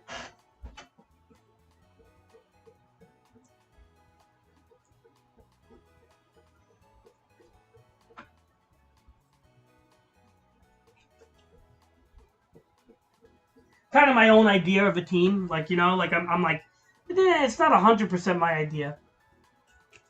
The whole Clodsire and Bronzong thing, I have not seen done yet. That's going to be mine. Because I have not seen it done yet. As for Amirage and Indeedee, like, yeah, we all know that's tested, true and tested. But Hatterin and Torkoal, it's kind of probably been done too, to some degree. Because that's just a common Trick Room. But Bronzong and Clodsire seems like a new thing. that seems interesting with gravity and earthquake, and I kind of want to try it. So.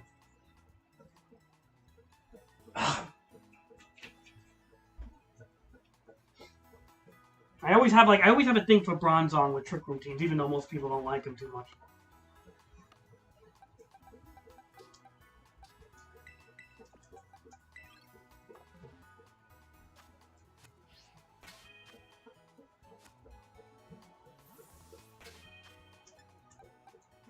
We'll see. If it doesn't work, it doesn't work. Then I change. You know. So that's how Pokemon works. You come up like, look, I'm not saying it's gonna work, but I think it could. You know. I think gravity and earthquake spamming could be pretty dangerous. You know what I mean?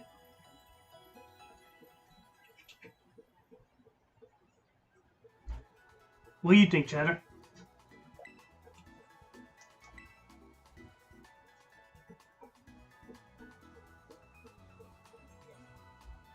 Alright, I'm gonna be right back. I'm gonna take my phone. I'm going to the bathroom.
Alright, dude, I'm gonna take a break. I gotta lay down. My back is killing me.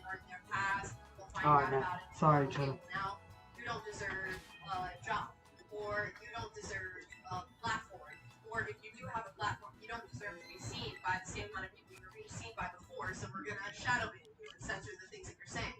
So, to outright